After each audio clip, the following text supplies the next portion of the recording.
Hi guys, this is Hirosaki. This story is all about what if the world of Naruto and Dragon Ball coexisted.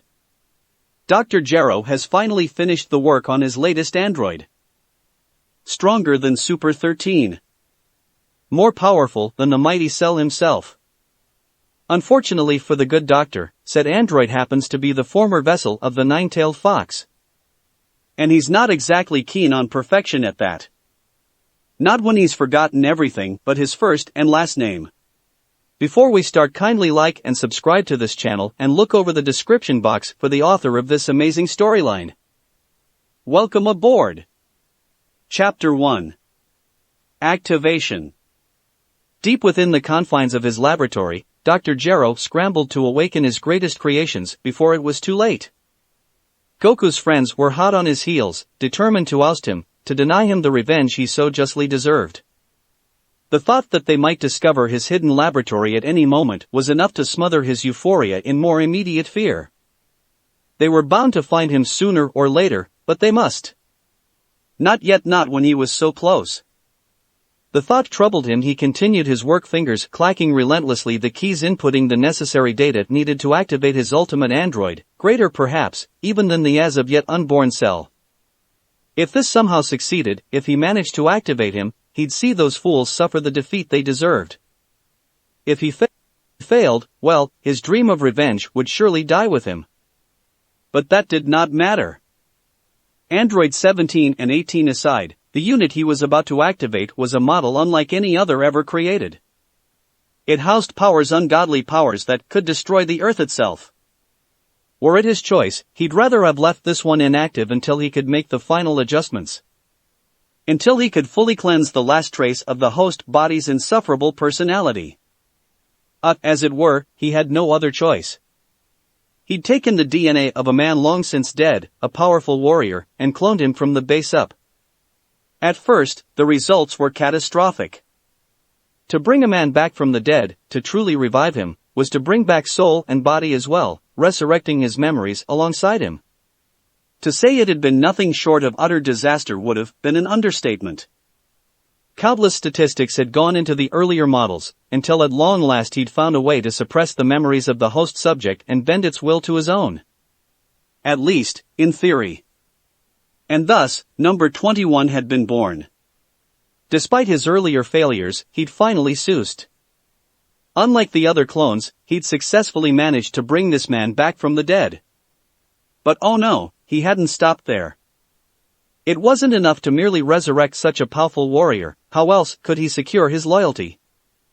Upon doing so, he'd painstakingly converted his body from human to android, utilizing a power source Hirito unheard of. The boy had energies of his own. A great and powerful creature had once been sealed inside of him, and remnants of its power remained. The energy replenished over time, growing stronger from every use. Not an energy absorption model, but neither was this android a product of the eternal energy device. He did not hold the DNA of the world's greatest fighters as Cell did, nor did he need them, because he held techniques of his own. Terrible techniques. Powerful attacks the like of which he'd never seen. Neither was number 21 trapped at the basic level of a cyborg, because he was still somewhat human, despite all the awful alterations the wicked doctor had inflicted upon his restored body.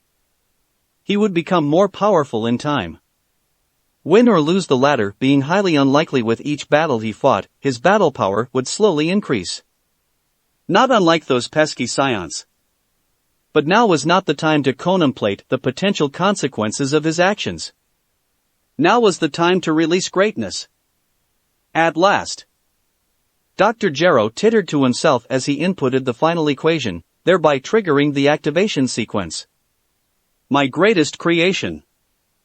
Gero felt rather than heard the destruction of his door, but the fools were too late. Even as they burst into his lab, Gero had already prepared the final calculations. The steel coffin housing number 21 had already drifted open not a mere moments before, presenting him with the much-needed opportunity to awaken number 17 and number 18 as well. With his remote, he'd simply disable them again, if they proved to be troublesome. A maddened, gleeful giggle fled from his withered lips as he watched their containment pods slide open, revealing the seemingly innocuous figures within. Between the three of them, these pathetic mortals stood no chance. None at all. Where am I? The hoarse sound of young man's voice drew Dr. Gero's attention. His gaze drifted back toward number 21's pod. Blue eyes the color of winter skies drifted open. A flawless, whiskered face, framed by shaggy blonde locks.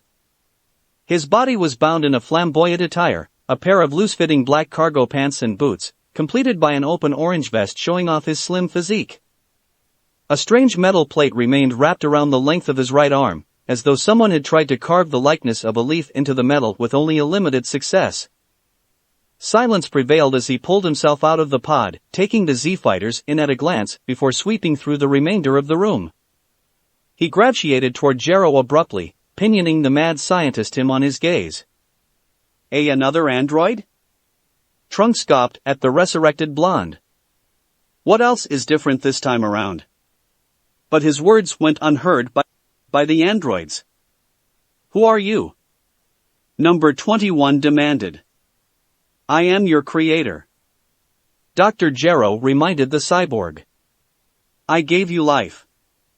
The blonde paused, seemed to consider it. Frowned. My life?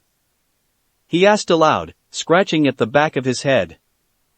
I don't remember my life. Gero froze, mechanical joints stiffening in surprise. No. This unit wasn't functioning as he should. He still had his memories. A handful, at the very least. The horrors inflicted upon during the procedure must have been too traumatic after all. He likely forgotten everything but his name, and probably most, if not all of his techniques. He was useless like this. Well, what have we here? A sudden snatch of motion registered in Gero's peripheral vision, forcing him to come about to face this newest threat. Androids number 17 and number 18 stared back at him. The former was smiling. The latter held the deactivation controller in hand. His deactivation controller. He reached out a trembling hand for the device, as though he could somehow retrieve the precious instrument without subjecting himself to further bodily harm. Give that back. You mean this? Android 18 smiled sweetly, raising the controller out of reach. I think I'll hold on to it. She started to squeeze, exerting pressure upon the fragile components. Metal and plastic shrieked in angry protest and Dr. Gero blanched. No! He exclaimed aghast, gulping as a series of hairline fracture appeared and began to speed across the metal surface. Don't! For all his pleas of protest fell of deaf ears. 18 squeezed harder, still a cold smile breaking through her emotionless facade as the device began to crumble between her fingertips. Gero lunged at her, desperate to save his precious controller. Too little, too late. With an ear-shattering crack, the remote exploded in number 18's hand, sending the ruined remains clattering to the floor. Imbecile! Gero screamed. Fools, the both of you. Do you have any idea how long it took for me to create that? Not really, no. 17 shrugged. His gaze slid toward number 21, regarding the stoic android as though he were a shiny new toy. Hey, buddy. You're one of Gero's newer models? The android frowned, but did not honor them with a response. Number 17 frowned. He didn't like being ignored. Not one for words, are you? Let me try, number 17. His twin smiled knowingly. Hey, number 21. His gaze drifted towards her like a stray breeze. You're kinda cute. She kissed him on the cheek then, eliciting a yelp of surprise from a certain bald warrior. Krillin felt as though he'd just lost something very, very important. And he didn't even know what it was. The blonde bastard. Damn him to hell. What the hell's she doing? If androids could have blushed, 18 was almost certain number 21 would have been positively scarlet by now. As it were, the slight tensing of his shoulders was more than enough to indicate his surprise. Blue Eyes flew wide in disbelief, as though he couldn't quite comprehend the reasons behind her actions. What was that for? He asked. So, you can speak. Number 18 was overjoyed. I was beginning to think Dr. Gero forgot to give you a voice box. I don't know what you're. Gero watched their exchange and was suddenly fearful. The remote control was designed to deactivated androids number 17 and number 18. Their predecessor had no such shut-off switch. He'd known this and still he'd activated him hoping praying that the flaw had been corrected. It had not. Azure orbs that once regarded him with cold confusion, now wore an expression of open scorn. Number 21 did not recognize Gero. Him. His master. Despite all that unfeeling circuitry that now existed where his heart had once been, the mad scientist felt a touch of concern, a glimmer of fear. This wasn't happening. This was not happening. They were his creations. His life's work. They would obey. Number 21. He ordered, struggling to keep his voice calm. Kill the allies of Son Goku. Kill them at once. Blue Eyes blazed with fire as the blonde's head snapped toward him. That's not my name. Nonsense. You are Android 21. The android shook his head for emphasis. My name is Naruto. He snarled. And I'm not an android. What madness was this? Was he in denial? I've already told you, your name is number 21. Gero snapped back angrily. Now, perform your function and dispose of them immediately. The blonde android crossed its arms and growled, it has a deep, throaty sound. Gero was vaguely reminded of the likeness of a fox as those slitted eyes bored into him. No. Naruto scowled. Why should I listen to you? What?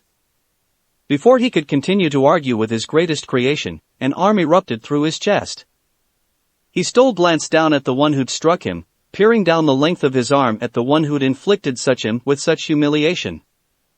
Number 17 smiled back at him, utterly unconcerned with his creator's plight. Pain erupted through Gero's circuits as the sleeved arm withdrew, taking a great deal of circuitry with it. He staggered half a step forward, clutching at his failing form, at the oil leaking between his fingertips. No. This wasn't happening. This was not happening. How dare you? He seethed.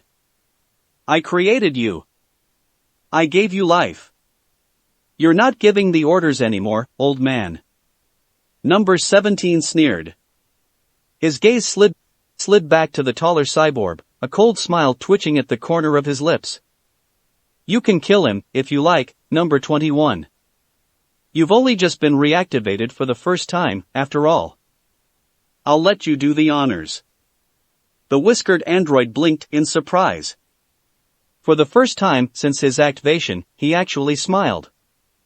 I think I just might take you up on that offer. Without warning, the blonde cyborg lunged forward and into the darkness and caught Gero's throat in his grasp. Only the reinforced armor of his design kept his windpipe from being crushed in an instant. Number 21 slammed Gero into the concrete floor hard enough to dash any man's brains out. His bare fists pounded on the doctor's cowl with unbelievable force, blow after blow smashing down like a jackhammer. Concussed and breathless, the good doctor could only writhe as his greatest creation struck at the most vulnerable part of his anatomy, the neck holding his head together. It shattered like so much glass, his head flying free from the restraint of his body. It rolled to a halt at Krillin's feet, mouth working slowly, awkwardly. You, how could you? I gave you life. You took it away. Was all they heard before Naruto's boot crashed down, dashing the glass jar to pieces against the floor. Gray matter oozed out from beneath his foot as the former shinobi grounded in deep, exacting his final revenge for the life that had been stolen from him. He stood woodenly taking in the Z-fighters and their horrified expression. One purple-haired boy in particular looked about ready to snap. Now that he'd slain the man responsible for what he'd become, he felt nothing but complete and utter confusion. Where was he? Who was he? He clearly remembered his name, but beyond that, precious little. His last memory contained a blinding flash of light, and then, nothing. His most recent memory was only minutes old, that of awakening here. Being told he was an android. Android? What the hell was an android? Was he supposed to be android or something? Ha! Ridiculous. As if, he risked a precursory glance over his shoulder, saw number 17 and number 18 investigating another of the sole remaining coffins. This one bore the number 16 upon its faceted door. Let's open it. Number 17 decided. Fine be me. Number 18 reached for the catch that would open the pod's door. Guys? Krillin asked, breaking the silence. Shouldn't we do something? Naruto spun around, his attention riveted upon the warriors facing him. He knew them. Knew their names. They'd been forced into his brain, what little of it remained. Vegeta, Teen, Piccolo, Krillin. He knew them all. But the fifth member of their little quintet escaped him. Who was this boy? And why was his hair suddenly golden? Oh dear. If they set that android free, it will be the end of all of us. He screamed. No. He'd just enough time to watch the boy's hair stand on end before a wave of golden enveloped him and came screaming into the cave. Blue eyes bulged. Snapped into scarlet. Unbidden, his hand lashed out to intercept the attack, the blast caroming harmlessly off his palm and into the one of the nearby computers, triggering a massive explosion. Fire and flame flowed around the blonde, leaving him unharmed even as Gero's lab fell to pieces around his feet. Even his attire remained intact. But his body responded to the sight and flung himself backwards all the same. His feet did not touch the ground. Much to his disbelief, he found himself floating, in midair, completely off the ground. How the hell am I flying? He remembered precious little, but he certainly knew that he shouldn't be able to fly on a whim. He ascended regardless, alighting effortlessly beside number 17 and number 18, neither of whom sustained so much as a scratch from the raging flames below. 18 shot him a significant glance, wry with amusement. First time flying, I see? Naruto managed a numb nod. Don't worry, she reassured him, you'll get used to it. 18, are you going to open it or not? Her twin complained. Fine. She huffed. Don't be so impatient. It was only then that Naruto truly became aware of the pod she still carried. With one arm balanced delicately upon an open palm, she threw it to the ground. The refracted glass quivered from the impact. The occupant within did not emerge, however, not until his fellow android pressed a red button on the side of the pod. The door creaked open. A sharp kick from his fellow blonde assisted it in its ascent, revealing a great mountain of a man trapped within. Before he knew anything else, a blur of black and blue came hurtling toward him. He blinked in surprise, eyes bulging as black burst into gold and rammed him off the cliff. What the hell? He grappled with his attacker, a sharp blow to the head sent him skittering backwards. Father! He heard the purple-haired boy cry. What are you doing? We have to retreat. Stay out of this, Trunks. The prince shouted back. This is my battle. Battle? Naruto exclaimed aghast, gawping at the golden-haired warrior before him. Wait a second. I don't want to. Vegeta's laugh silenced whatever else he might have said. Nice try. Without hesitation he launched himself toward his enemy. His aura spreading out behind him like a golden curtain, he swooped at number 21, drawing his fist back to deliver a knockout blow. His clenched knuckles flew at the blonde bot, who caught it easily with his bare hand, squeezing until the bones ground together. Not bad. Naruto heard a small voice note. Not a good punch by any means, but certainly not a bad punch either. These scions are stronger than we thought. Gah! Voices in my head. I've always been with you, fool. The voice cried out. Now, DOODGE. Grunting, Vegeta attempted a gut punch with his other fist, but the android effortlessly blocked the blow. He had, indeed, some formal training. He couldn't discern what exactly that sort of training that might have been, but whatever it was, it allowed the slim fighter to restrain him with only minimal effort. Straining against the warrior, he'd no doubt of his abilities. Now that's for certain. The Prince of All Scion resorted to the only other option left to him, dishonorable though it might have been. Vegeta's knee shot out like a rocket and into the blonde's groin, and, for the first time since they'd met, the droid's smile vanished. Whereas he once would have felt intense, mind-boggling pain, there was only the faintest and slightest sensation of discomfort. That wasn't very nice. He growled. Neither is this, you pile of tin cans. Vegeta roared, wrenching his hand free from the man's hand and thrusting it upward, palm first. The blonde's head snapped backwards with the blow, his body reeling. But, much like a certain scion the prince had come to despise, the smile never quite left his face. He drew back, half a pace, nothing more. Azure eyes gleamed brightly in the gloom before they suddenly snapped into a sickening shade of scarlet. Wiping a thin trickle of blood from his mouth, the reinvigorated blonde pinioned his opponent with a baleful glare. Eyes gleaming, furiously, he flung up both hands. And screamed. Will someone please tell me what's going on here? Chapter 2, Companion. Much to 18's ire, 17 chose to hijack a pink delivery van. A pink delivery van. The androids were currently cruising down the highway at moderate speeds, leaving her to grapple with the one foe even she could not hope to defeat. Boredom. 16 refused to speak unless the matter pertained to Goku, and as 17 was driving, she found herself close to losing the battle. At a loss, she turned her machinations toward the last member of the ragtag little group. He'd been silent ever since defeating Vegeta. Dreadfully so. When the Scion Prince refused to let him be, well, 21 hadn't taken kindly to that. He'd broken both the man's arms and nearly his neck before she and 17 finally peeled him off the Scion, effortlessly dispatching the remaining Z-fighters as though they were not but powerless children.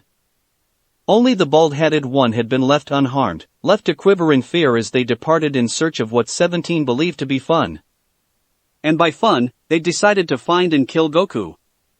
Well, 17 had decided.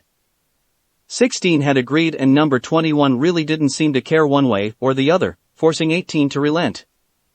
Now, bored out of her mind, and with lack of anything better to do, 18 brought the full weight of her attentions to bear upon the sullen soldier. If he noticed her crystal blue eyes bearing down upon him, then he made precious little mention of it. His knees remained tucked into his chest, and he appeared to be staring listlessly out the window. Sorrow stained his reflection as he stared through the glass, those deep, azure orbs full of. So, she began, sidling up to number 21. Naruto, right? When no response was immediately forthcoming, she pushed herself a little closer, allowing her assets to brush against his back ever so slightly.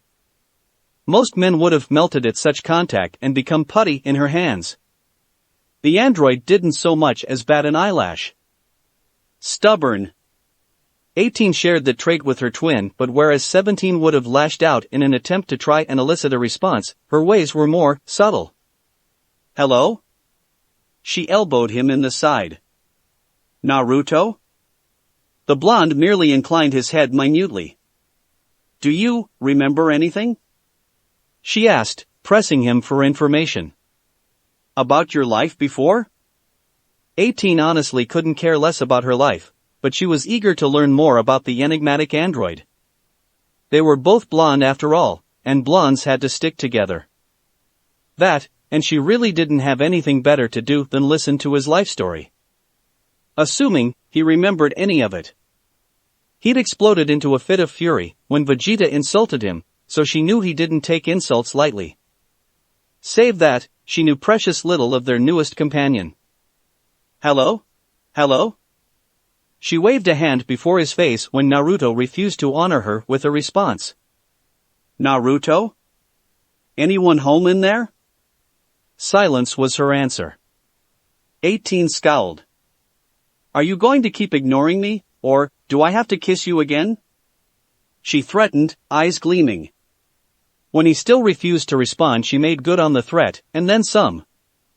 Leaning forward, 18 cupped his face with both hands and forced him to look at her.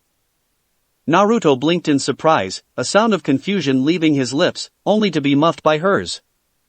Blue eyes bulged as her lips covered his, pressing against for what would later be known as the longest instant in all of his eternity. That evoked a reaction. A flustered Naruto squirmed out of her rip seconds later, nearly knocking 16 down in his haste to escape his fellow blonde and her luscious lips. The stoic android spared his predecessor a piteous glance as he took shelter behind him, as though he too sympathized with the blonde's plight. 17 simply snickered from the driver's seat as his sister resolutely climbed into the back of the van after the bashful bot. Having fun back there, Blondie? Shut up! Naruto's cry could be heard halfway across the world. He glared bloody red daggers at 18 as she sat in beside him. Will you please stop doing that?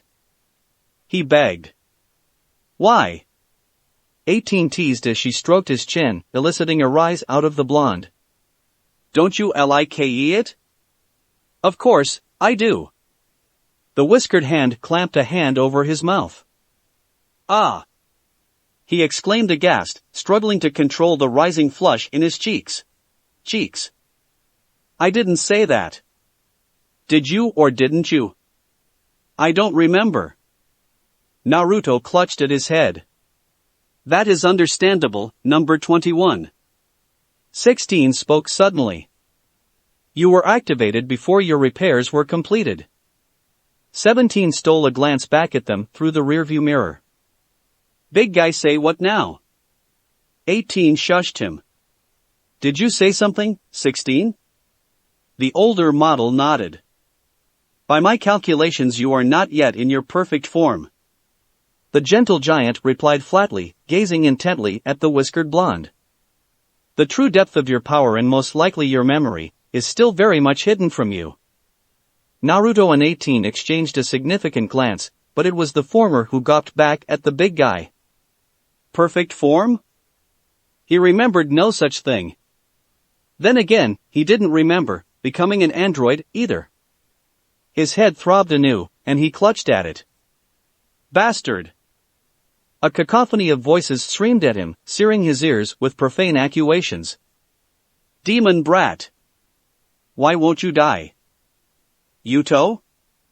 He risked a glance up at her, suddenly aware of his knees, clenched into his chest of the tears staining his cheeks. Strange. Androids didn't cry. Did they? His fellow blonde must have laid a hand upon his shoulder, while he was out of it, because her eyes shone with concern. Those soft, pale blue eyes. They reminded him of someone. A flash of nostalgia washed over him, accompanied by the scent of roses, though there none to be found in the van. Those eyes, those beautiful, wonderful eyes. Arg! Agony stabbed at him anew, smothering the memory in more immediate pain. He whimpered. It hurt. Gods, it hurt so much. 16, what's wrong with him? 18 asked. He is not yet complete. The giant repeated. His body is lacking in crucial components. What does that mean? Naruto forced himself to raise his gaze and listen to their conversation. Both blondes blinked. Perfect form?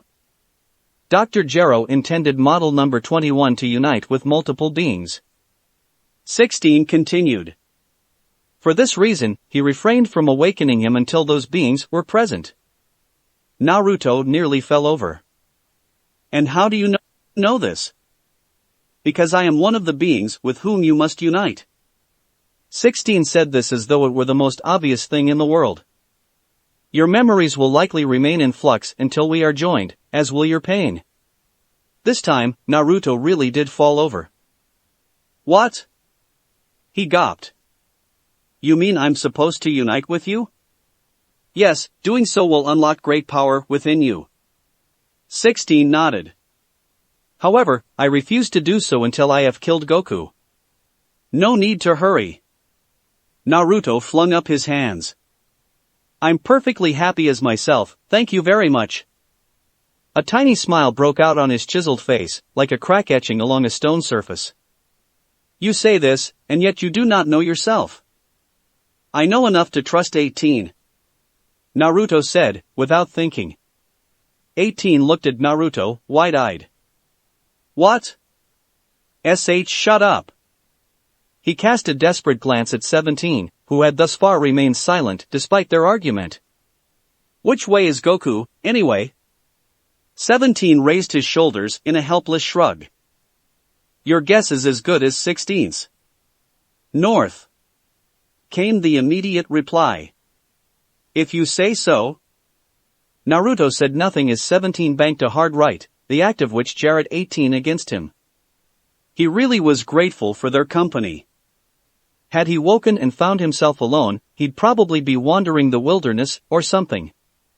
With them, he had a purpose, vague thought it might be. Naruto didn't much know or care about this Son Goku. His only solace was that the man they sought might hold some knowledge of who he really was. The unlikelihood of a scion knowing anything about him was painfully frank, but what else had he to cling to? You could try becoming complete. Shut up. He hissed back at the voice. You might claim to know me, but I sure as hell don't remember you. Kit. I said shut up. Fine. He could taste the venom in the word. Let me know when you're in a better mood. I won't be. He folded his arms and sulked. Completion. And yet the words nagged. Perfect form?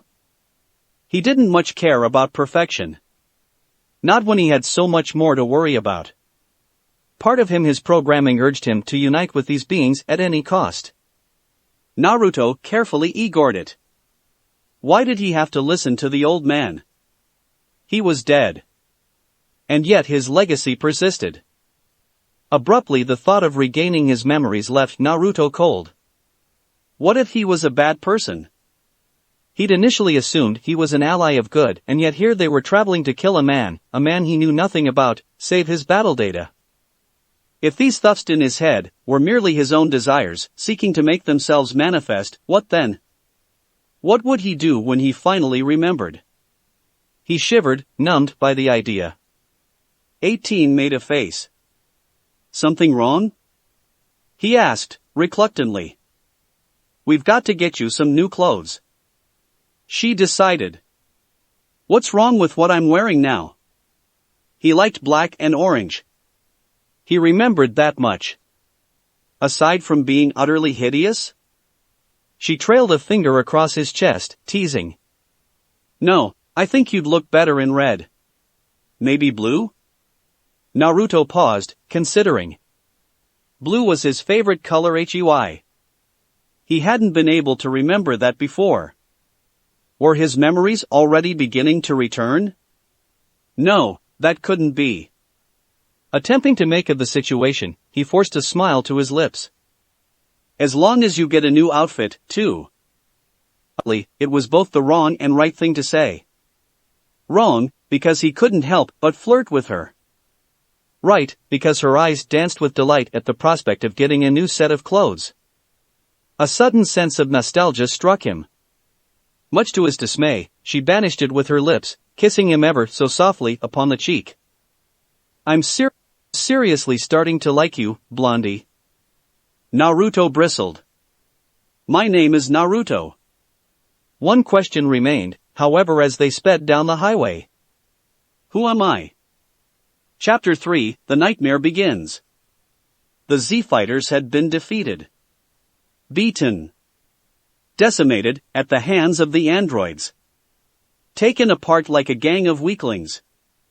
Humiliated by a single being, the latter of which remained responsible for the embarrassment of a single scion prince. Sadly, said Prince was not taking his losses very well. This is absurd. Vegeta snarled, grinding his molars together with enough force to draw blood. How could I, the prince of all scions, be beaten by a mere machine. A tin toaster no less.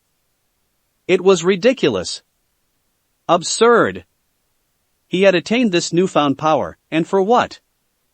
Only to be beaten like an impudent child at the hands of a teenage piece of tin. Just thinking of it made his blood boil, caused his newly healed wounds to ache all over again, forced him to remember how easily the blonde had broken his arms and would have broken his neck if those other two hadn't pried him off at the last instant. All that training, and for what? He'd been picked to pieces. Pieces. Darn him. The prince could feel his rage building again, but he was powerless to stop it, this time. Damn him.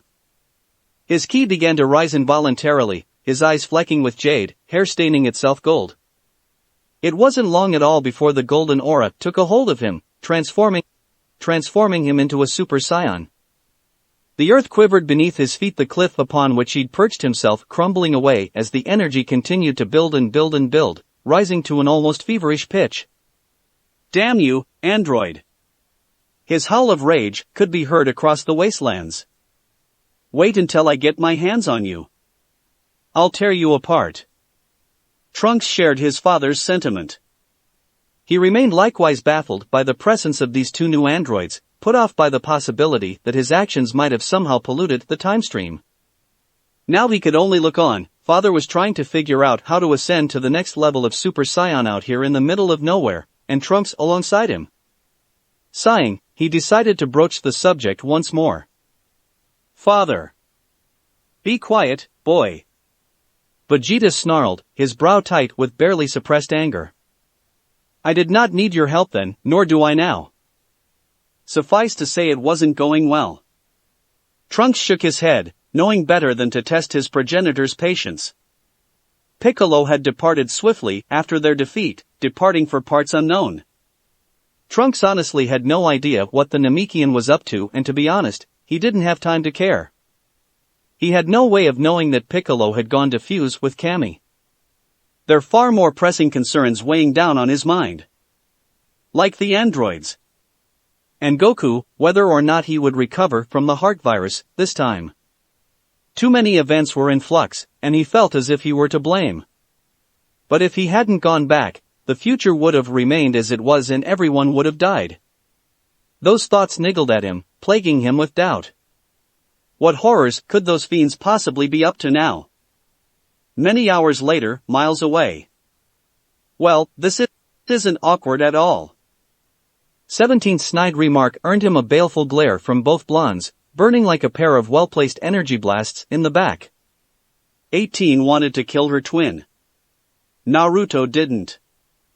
He wanted to flay number 17 into little tiny pieces, scatter his circuits across the road, then stomp them to pieces. Perhaps number 18's idea was the more sound. His was certainly more painful. Their present situation had come about after dispatching a ruthless biker gang at the nearby mall. The fools thought they'd found themselves a good time, foolishly harassing what they assumed to be a pair of harmless teenagers. Instead they'd found a pair of irate androids, one of whom had not taken kindly to having her shopping spree interrupted. One obliterated mall later and 18's new clothes were in complete tatters, much to her utter dismay. Naruto, being the gentleman that he was, saw fit to lend her his jacket. Of course, he'd failed to account for the fact that this would leave his upper torso largely exposed, thereby granting the latter an unrestricted view of his bare chest and the like. And then there had been the scars. Until moments ago, she'd marveled at them, been fascinated by them, wondering what could have possibly been done to him to create such a tapestry of lines and loops along his back and chest. It certainly wasn't from the doctor's procedure. Gero was nothing if not a perfectionist. No. These scars came from another time, another life, and whatever had carved them into his flesh must have been powerful. So powerful, not even the demented doctor had been able to erase them. Even now she could still see it, faint line running lengthwise over his ribs, where something had pierced his lung long ago. What a life he must have lived. She'd tried to coax a few memories out of him, to see what he did remember. It wasn't much. His memories were foggy, his powers and prowess even more so. But gradually, bit by bit, she'd been able to help him try to and remember. It hadn't been easy. His memories were painful, jagged things, rooted deep in his subconscious. The going was slow and uneasy for a while. He was clearly reluctant to remember, and who could blame a man like him for wanting to forget such a painful past? She'd scooted closer to him then, and he, her. And then her boneheaded brother had stuck his nose in and ruined everything. 710, I swear. All right. 17 shrugged. Have it your way, sis. But I suggest you loosen up before you rust. Whoa. His gaze snapped back to the road and his leg slammed the brakes, jarring everyone forward into their seats in a tangle of arms and legs. Hey, look. A house. Is this the place, 16? Yes. The hulking android answered from the back of the van. This is Goku's dwelling. Well then, you heard the man. 17 could barely keep the smile from his visage as he opened his door. Everybody out. They clambered out of the van, grateful to stretch their legs after spending so much time on the road. 18 was disappointed. Somehow, she'd expected, well, more. There's no way this is it. She peered over her twin's shoulder, her anger momentarily forgotten in the wake of their arrival. I mean, look at it. It's downright puny. Goku's house wasn't really worth looking at. Really, it wasn't. It was more of a rotund hut than anything else. Smoke could be seen rising from the chimney, evidence that someone was at home, or if they weren't, then they'd certainly left in a hurry. Goku was not here. 16's announcement brought everyone up short, confirming her suspicions. I cannot sense him. What do you mean you can't sense him? 17 asked, dumbfounded. I thought you said he was here. He was. Their compatriot replied. Someone moved him. Abruptly, his steely gaze clouded, narrowing upon the horizon. But I do sense another power nearby. A great power, one I do not recognize. We should leave now. Immediately. Without pause or preamble he performed an abrupt about-face, turning toward the direction of their van. It is no longer safe here. Run away if you want. 17 snorted as he peered inside. I'm not leaving until I know for certain Goku isn't here. Naruto chuckled, it was a soft sound, barely a snicker. Finally, something we agree on. Damned straight. The pair bumped fists, enjoying their newfound camaraderie. 18 would have found it charming if she wasn't still sulking over her twin's behavior. I advise escape. 16 repeated, undaunted in the face of their ignorance, this power is stronger than you, 17. Much stronger. Nonsense. 17 wouldn't have any of it, and neither it seemed, would Naruto. I'm the strongest fighter there is. Naruto might be a close second to me, but no one is stronger than I am. Besides, it's not like they can sense us. Right, sis? Hey! I'm trying to talk to you here. 18 was barely aware of the boys and their argument, she had far more important matters on her mind. She left them to their search, she was far more interested in acquiring new clothes, anyway. 17 was right about one thing, though. Whatever power was approaching, it couldn't possibly sense them, and even if it could, they outnumbered it, 4-1. They had nothing to fear from this, whatever it was. Soon thereafter she found what she was looking for in a nearby closet. Clothes. Finally. Within minutes she'd all but discarded her tattered rags in favor of a new, if not slightly dated ensemble. She'd chosen a black vest with white undershirt, blue jeans with a golden chain, black gloves with a gold bracelet on the left one, and black flats with orange socks. They fit rather well, meshed with her body in all the right places, but even so, it dawned on her that these clothes were meant to be worn by a young woman. Not the middle-aged woman that was doubtlessly Son Goku's wife. Whoever owns these clothes should have their optic sensors adjusted. She murmured, twirling the necklace against her finger. They are obviously malfunctioning. I don't know, a voice drifted up from the doorway. They look kinda good on you. 18 turned to face the newcomer. And her jaw nearly dropped clean off her face. Naruto, what are you wearing? Her deadpan was barely concealed. What, he protested, is it so wrong that I like wearing blue and orange? 18 didn't have a response for that. Naruto had discarded the attire given to him by Dr. Gero. In its place he now wore Goku's distinctive blue-orange GI, wristbands, and boots, having obviously pilfered the latter from the man's closet. The sole exception was that blasted headband he seemed intent on carrying around with him. It dangled around his neck like a badge of honor, its scarred and pitted surface glinting dully in the afternoon's light. Naruto had already admitted he didn't know what to make of the leaf symbol etched into its surface, only that he felt more secure when wearing it. It certainly didn't detract from that outlandish outfit. At first, it was all 18 could do not to snicker at this change in wardrobe. He looked just like Goku. How ridiculous. How, Then she noticed just how well the GI seemed to fit Naruto, accentuating his muscles in all the right places, giving her a perfect view of those lean, strong arms. He wasn't overly muscled like the Science, because he didn't need to be. All his powers came from within, power he was still remembering and only just learning to tap back into. But 18 had to admit. She really did like a man in uniform. So, what do you think? 18 didn't know what to say. She didn't want to compliment him, but she didn't want to lie and insult him either. Truth be told, once she got past the garish colors, she actually liked the uniform. But she could not let Naruto know that, else she'd never hear the end of it. Finally, she settled for a derisive snort. I suppose you could have done worse. Naruto's grin was positively beatific. Well, you don't look so bad yourself. That one brought a flush to 18's face. She was no stranger to compliments, having received a great deal many when she was still human. Yet somehow, hearing it from him, from his lips, it warmed her in places she didn't even know she had. Flatterer. She drew closer, her hip brushing against his. I try. His words were barely a whisper now, their lips brushing. That was when they heard it. Ah, hello, 17, greetings. The voice was cold and reptilian, it sent a chill shooting down 18's spine, jarring them apart. 18 couldn't explain it, couldn't give name to this sudden fear shooting down her spine. All she knew was that she had to get away from here. Now. She looked to Naruto, half expecting to see the same fear written upon his visage, but no.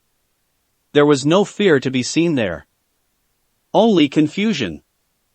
The voice couldn't have come from within Goku's house, she realized. No, it came from without. 17. The thought stabbed at her with a sudden sense of dread. She didn't know why, but she was suddenly, terribly concerned for her twin.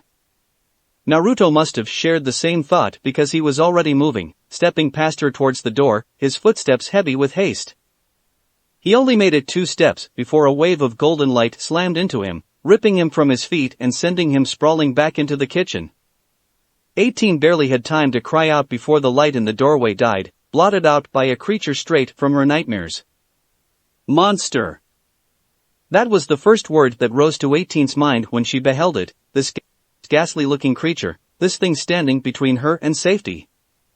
It looked like nothing she'd ever seen before, all green and black spots, its beakish mouth twisted in sick satisfaction. And 17, her brother, bloodied, battered and beaten, was clutched within its tail, struggling for breath as the noose drew still tighter. 16 was nowhere to be seen beyond its bulky form. Had he been dispatched of as well? Ah, there you are, 18. The creature rasped, devilish in its delight. I was wondering where you were hiding. Who, what are you? Ah, how rude of me. The abomination chortled softly, perversely pleased with itself. Wherever are my manners? My name is Cell. Its slitted eyes narrowed upon her. I'm here to welcome you, to your destiny. That grotesque tail flicked once, casting 17 to the ground, drawing her attention toward her sibling, away from the creature. Pain. That was all 18 knew before a knee crushed into her stomach, driving the breath from her lungs. Even as her body registered the pain, an elbow smashed across the back of her head, specklining black spots before her vision. She tasted blood in her mouth, wondered why she hadn't hit the ground. The creature was holding her by the hem of her shirt, its slitted eyes mere millimeters from her own. A cackle rose from that beakish orifice which served as its mouth. "Come now, 18. It chided, pulling her out of the house and into open air. "Resistance is futile. Once I've finished with 17, you and I will become one." "Like hell you will." 18 bucked free of Cell's grasp and dropped in the same instant that a streak of red light rushed over her head, snatching Cell up and driving a canyon into the ground. 18 didn't think, she only reacted. Her first thought was of Naruto. She ran to his side, picked her way through the rubble to find him, and saw the damage that had already been done. Her fellow blonde had partially extricated himself from the rubble that had once been Goku's house, which was a small miracle in and of itself, considering his condition. He was missing most of his right arm, the limb severed into a stump just below the elbow. And then, as she looked on, it returned. There could be no other word for it. The flesh of the arm simply chose that moment to writhe and bulge, as though something were trying to claw its way out from within. Naruto grit his teeth and roared in pain, and, within moments, a new limb had sprouted from the detritus that had once been his elbow, now restored and whole. Gasping, he slumped back against the rubble, his visage streaked with soot and sweat. "Must've sensed me," he was mumbling, and it was then that 18 realized how they'd been found. Naruto was far too human to not have an energy signature. It would have been easy for anyone to seek him out, considering his flawed inefficiency. He shook her off when she tried to help him up, muttering something about finding 16 and getting out of the way. "I remember now," he hissed. "That thing, its name is Cell. He was created to absorb 17 and you reach his perfect form." Rah! Cell burst from the ground in an explosion in a golden glow, wreathed in scuff marks and dirt, eyes narrow and intent upon them. He wasn't even fazed. For only the second time that day, 18 felt a touch of true terror in what was left of her heart. "So, the whiskered one is stronger than I thought," he hissed, intrigued by the sudden shift in the blonde's power. "Interesting." His tail snaked out, its tip promising pain. "I find this disturbance to be refreshing." He drew himself up to his full height and began to advance, his tri-pronged feet producing a relentless clack-clack-clack against the ground. "Oh, yes. Ah, fuck." Naruto drew a deep breath and released it, daring to do something he daren't have done before. He stood woodenly, not taking enough care. He forced his mind to remove itself from the world around him, to distance itself from the conflict taking place deep in his heart. Everything faded to black and gray, all the thoughts clamoring inside his head, the sight of 18, Cell, even the forest, falling to the wayside. He reached deep inside himself and just let go. There was no physical thought to the action, nay, he simply stopped thinking. Once he did so, Uzumaki Naruto as he knew himself simply ceased to be. Just like falling into a deep trance, he was still perfectly aware of himself and his surroundings, his viewpoint simply changed. Naruto was still there, he was simply slumbering. In his place stood the monstrosity Dr. Gero had made him out to be. Android 21. And this android did not feel fear. He recognized Cell for the monstrosity he was, just as he recognized he must be stopped. His feelings for number 18 held no relevance in this matter. 18. He spoke calmly, coolly. "I need you to do me a favor." What are you talking about, Dash? What she saw truly frightened her, then, caused the words to dry up in her throat. It was his eyes. Naruto's eyes. No longer were they a gentle shade of sapphire. They had become scarlet and scornful, his pupils sinister and slitted. His expression seemed torn somewhere in the realm of sadness and sorrow, and for a moment, she was truly frightened. "Take 17 and get far away from here. Away from me. Now." Before she could ask what he meant by that, he tossed his head back and screamed. "Rayo org." Power flooded Naruto's veins, tongues of fire scrawling upward from every inch of his being. Crimson ki bulged in his muscles, boosting his strength to Hirito unheard of levels, then further still. He was not as Android 16 was, he told himself. He was neither flesh nor machine, but something in between. A cyborg. And because he was neither flame nor metal, he could utilize a power that he alone understood, something not even a being such as Cell would anticipate. He was not constrained by the limits of flesh either, nor did he find himself hindered by the mechanical implants within his body. There would be only one chance at this. One chance, one instant to surprise him, and then it would all be over. Kaioken. Sapphire snapped into scarlet, his blue-black aura bleeding into a furious white-crimson as everyone looked on. Naruto didn't care.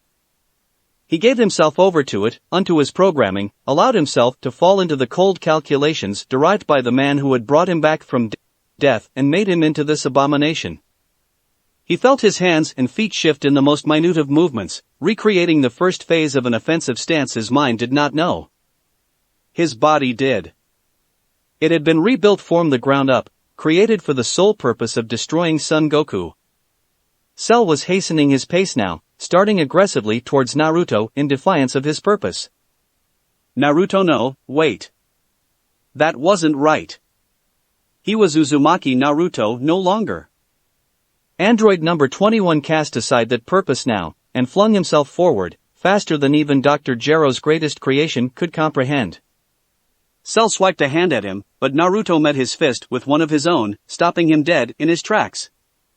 There was a moment of silence as the two androids leered at each other, peering at one another over their limbs.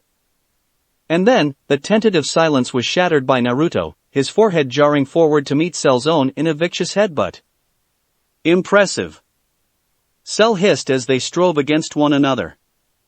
It looks like the good doctor made a few improvements. It matters not, however. I will still kill you. Naruto's only response was a slight smile, then the battle began. They descended upon one another in a storm of fists and feet, matching each other blow for blow. Cell gave as good as he got. For every successful strike he drove home at least 2 or 3 more. Naruto could feel it, his rage, his humanity welling up underneath, and he drove it into his attacks, until it was the aggressor who found himself on the defensive. For every strike he found himself stymied, driven back by the sheer ferocity behind the blonde's assault, staggering as blow after blow battered through his defenses and into his armor to strike home at the flesh beneath. Still the scales continued to tip, until it was number 21 attacking and Cell back on the defensive entirely. This is impossible. Cell thought. He's just as strong as I am. No. Stronger. How can this be? Number 21's smile grew another inch. What's wrong? He sneered, his head slipping a fraction of an inch aside mere moments before another punch missed him, then another still. I thought you were going to kill me? Silence. Time and time again Cell's fist phased through empty air as the blonde ducked, backpedaled, tucked and rolled, each time Cell found himself unable to strike the agile android. What trickery was this? This could not be happening, should not be happening. His design was meant to be superior. Bounded forward, and drove his fist deep. Then, finally, the first true hit belonged to number 21, his clenched knuckles barreled into Cell's unsuspecting visage, smashing into the android's beak-like mouth with all the force of a pounding piston. But 21 wasn't done. Even as the grotesque creature moved to counter, he pulled back and struck yet again, burying his fist to the hilt in the android's stomach. There was a sickening, squelching sound loud enough to make 18 cringe aside more out of disgust than any real pity. Oga! Cell gagged, purple blood welling up at the corners of his lips. Still number 21 drove his fist deeper, forcing the monstrosity to a knee. Had enough? He asked. Hardly. Cell struck out with his tail, forced Naruto backwards, pursued with a vengeance. Blurs of green and orange streaked between branches, snapped into the skyline overhead. Sparks flew and the clouds began to darken overhead, drawn by the warriors' incredible power. 18 could barely follow any of their movements, they were moving far too fast for her optics to adjust. Such speed! It was all she could do to retrieve her twin and not stand in outright awe of their power, remain transfixed by the sight of the battle before her. To think, Naruto had this much power. He was a veritable hurricane of energy, never stopping, never slowing, never letting up, even for an instant. But how long could he last before Cell mounted back and counterattacked? 17 stirred against her then, his good eye fluttering open. The other was swollen shut, evidence of the beatings he'd taken at the hands of Cell.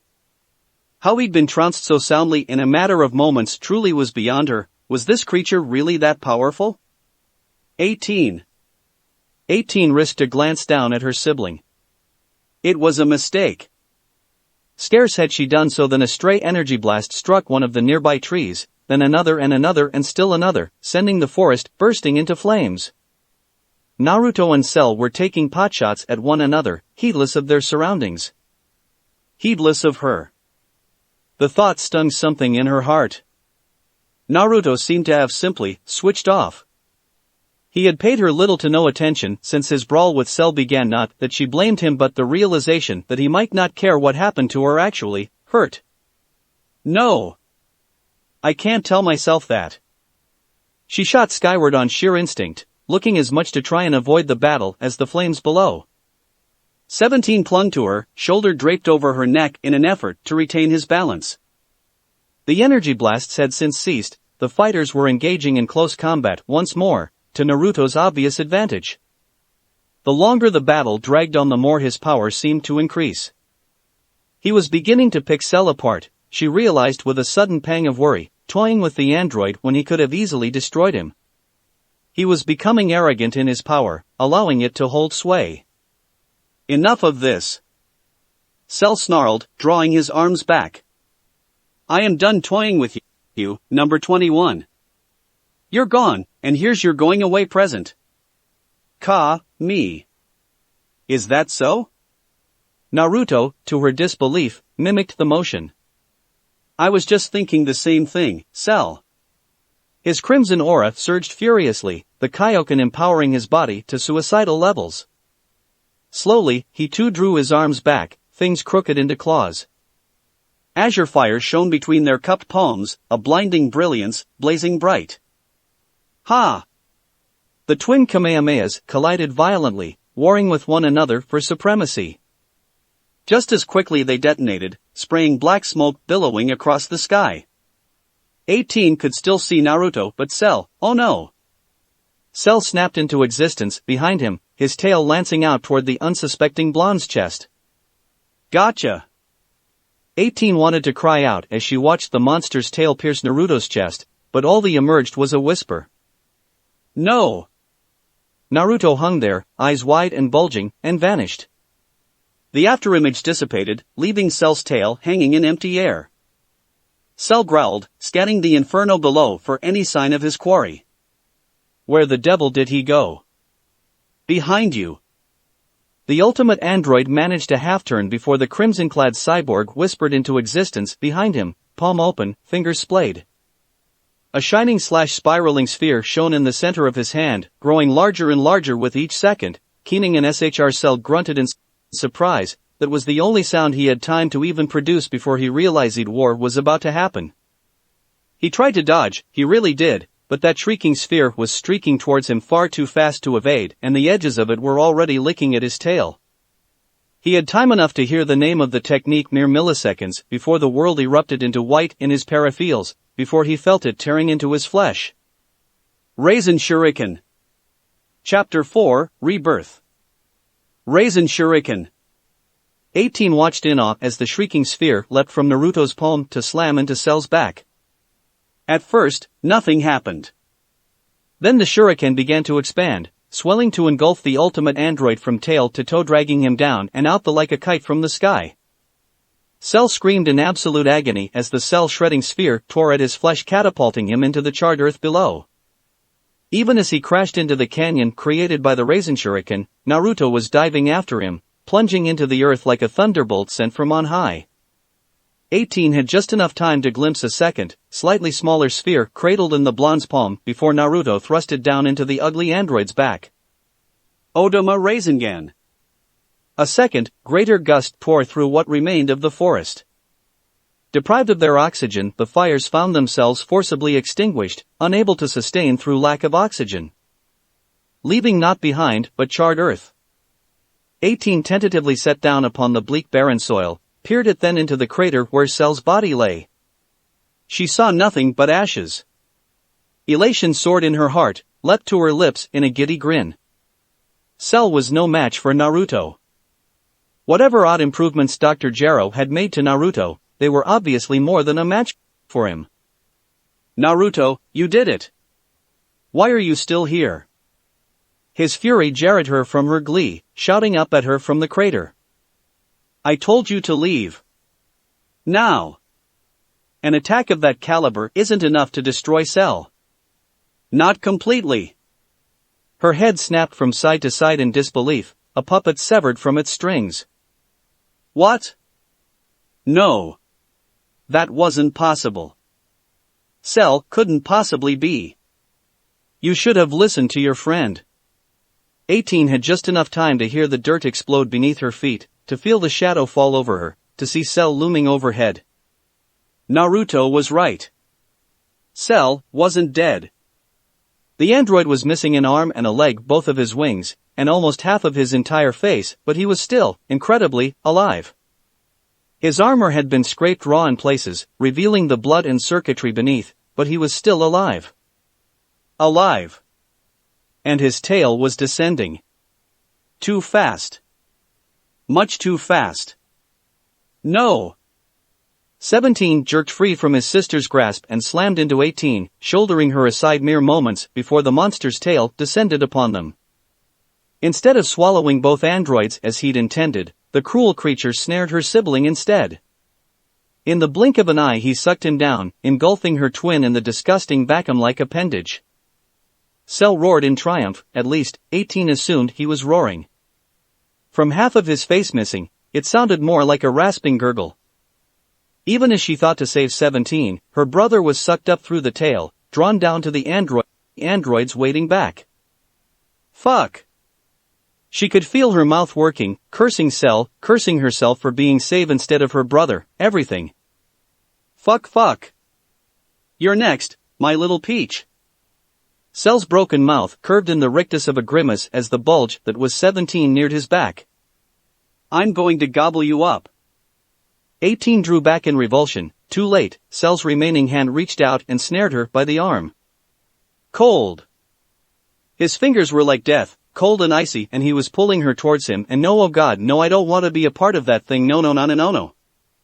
Naruto was suddenly there, interposing himself between her and Cell, ripping away the android's remaining limb in a shower of green viscous fluid. Bits of acid spattered his cheek, melting through to the circuitry and bone beneath. Naruto didn't so much as bat an eyelash. Instead, he flung a hand before Cell's face, fingers straight and rigid. 18 recognized the technique. She'd seen Vegeta use the very same move against them mere moments before Naruto had broken his arms. Suddenly it all made sense. Mimicry. Save for the Kaioken, Naruto had not been programmed with the greatest fighters' cells or their techniques. He was destined to learn from them in the heat of combat. Just as he'd seen Cell's Kamehameha wave, so too had he seen Vegeta's Big Bang attack. The world erupted, there could be no other word for it. Cell stood there, prone and helpless, balanced upon his lone leg as the Big Bang plowed into him, obliterating life as they knew it. A massive mushroom cloud rose up from the center of the explosion, spreading outward, turning over earth and sky in an overwhelming tide of destruction. Amidst it all, 18 felt herself rising, clearing the blast zone, drawn aloft by Naruto's arms. He was like a burning specter, in her eyes a crimson typhoon just waiting to unleash its wrath upon its unsuspecting victims. She could hear him cursing, mumbling foul things beneath his breath as they streaked across the horizon. Away from 17. Away from Cell. Tentatively, 18 risked a glance backwards and below, to where the latter's remains should be. Cell was still standing. Battered and beaten though he might be, his still changing form was protected by a barrier of shimmering energy. 17's barrier. 18 felt her heart, what was left of it, plummet into her stomach. Naruto couldn't kill him. No one could. They had to run. To get away from this thing before it came after them next. Naruto drew her back as Cell began to glow, light pouring from his every orifice. The transformation had begun. It wouldn't be long now before it finished, before he came after them, came to claim her next. 21. Where the fuck have you been? Naruto's snarl dragged her from her self-loathing, alerted her to the presence of others. I could have used your help earlier. 18 started in surprise, startled, as 16 suddenly descended from the skies, pulling alongside them. And there, beside him, Piccolo? The Namek did not look pleased. In fact, it looked as though 16 had roughed him up a bit. Suddenly his disappearance made perfect sense. Piccolo must have found them. 16 had fought him. And apparently won, by the look of it. What's he doing here? She accused. I'm not fond of this idea either, the Namekian grumbled, but anything's better than letting Cell have his way with you. Idea? 18 wasn't following any of this. If anything, she was even more baffled than before. Where had 16 been? Why was Piccolo here? What the devil was going on? As if sensing her thoughts, Naruto turned and slowed, as did 16. Both men came to an abrupt stop in midair, forcing her to emulate their actions. Why were they stopping? Surely, they realized this was their only chance to escape? If so, you must leave this area with Piccolo immediately. As if on cue, 16 turned his gaze back towards the land below, toward the slowly transforming Cell. This may be your only chance for escape. What? I said. I heard what you said. She snapped back. What I want to know is why. Wouldn't it be better if we all ran away together? And if he's with me, won't Cell be able to track us? He will not. 16 replied. We will destroy him here. We? Her word was falling apart around her ears. 16 couldn't possibly mean 18. Naruto was, amazingly, collected in the face of Cell's continuing transformation. I need you to do something else for me. No, Shiri's already shaking her head, already refusing. No. I won't do it. Do you hear me, Baka? I said I won't. You want to know what I plan to do, don't you? His expression was stony, uncompromising. Naruto turned to face his compatriot. I'll tell you. 16 and I are going to kill Cell. No. She was sputtering now, blubbering, terrified out of her mind. I'll fight with you. You will not. 16's reply was curt. You are the one Cell seeks to absorb. We cannot allow that. 16's right. Naruto's answer wasn't as strict, but it remained just as firm. Now is not the time. Now is the time. She corrected him. If we all attack now, together, we what? Naruto snapped, taking hold of her shoulders and shaking her bodily. We fight? We die? Even if all four of us attacked Cell now, right now, while he's still transforming, we wouldn't stand a chance. 16 and I are the only ones capable of doing this. I see that now. Why can't you? Because you're going to die and I don't want you to. In that moment, 18 would have given anything to take those words back. I don't want you to. She grabbed him by the GI and held on, refusing to let go, to let Naruto walk to his death. She knew she couldn't hold on forever, knew she had to let him go or risk being absorbed by Cell when he finally came after her. But she couldn't. Her feelings were pouring out of her now, in a tidal wave of emotion, refusing all her attempts to stymie them. 18 nodded. Tears stood in her eyes, but she did not let them fall. Be safe, alright? You know I can't promise that. Naruto shook his head. Well, then. 18 didn't know why she kissed him, only that she did.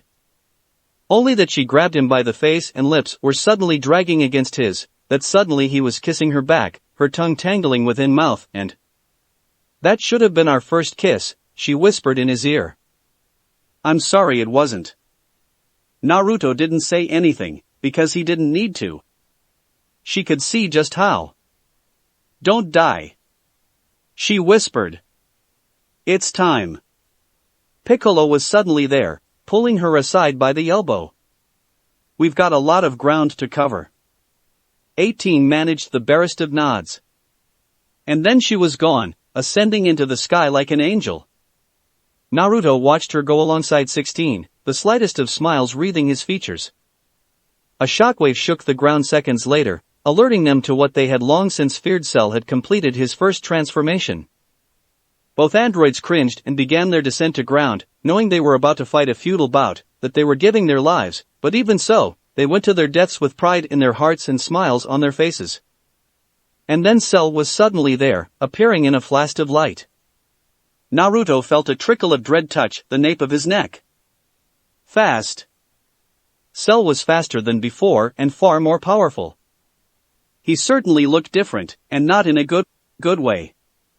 If anything, he was even more revolting than before. Its mottled green skin hadn't changed in the slightest, but it resembled a human now, instead of some mad, deranged insect, vaguely human, save for that massive tail and those hideous fish lips.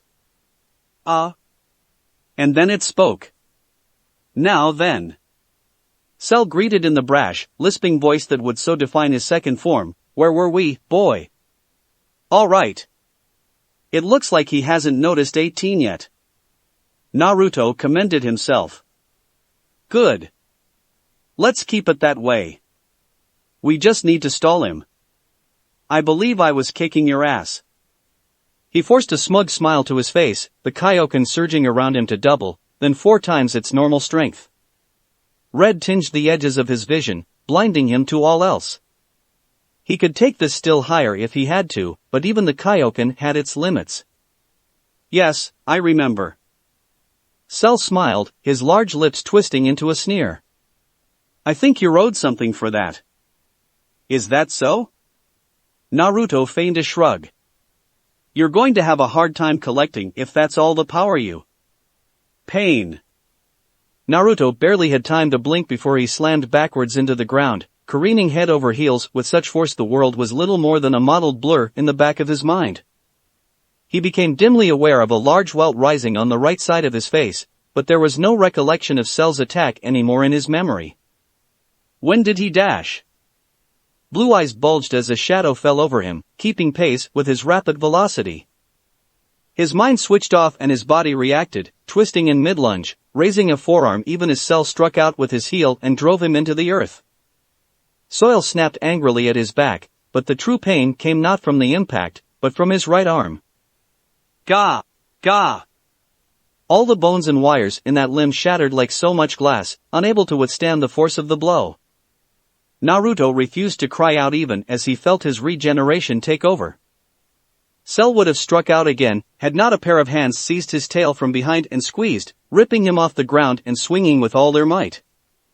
The android had all but an instant to cry out in surprise, then the hulking form of 16 flung him away from Naruto. No real damage was done to Cell, but it did give Naruto a welcome breather, time to reclaim his footing. 16. He found himself gasping thanks. I owe ya. Humph. Cell snorted. One more weakling won't make any difference. Is that so? Naruto exchanged a glance with 16. Can you get behind that freak while I distract him? He whispered.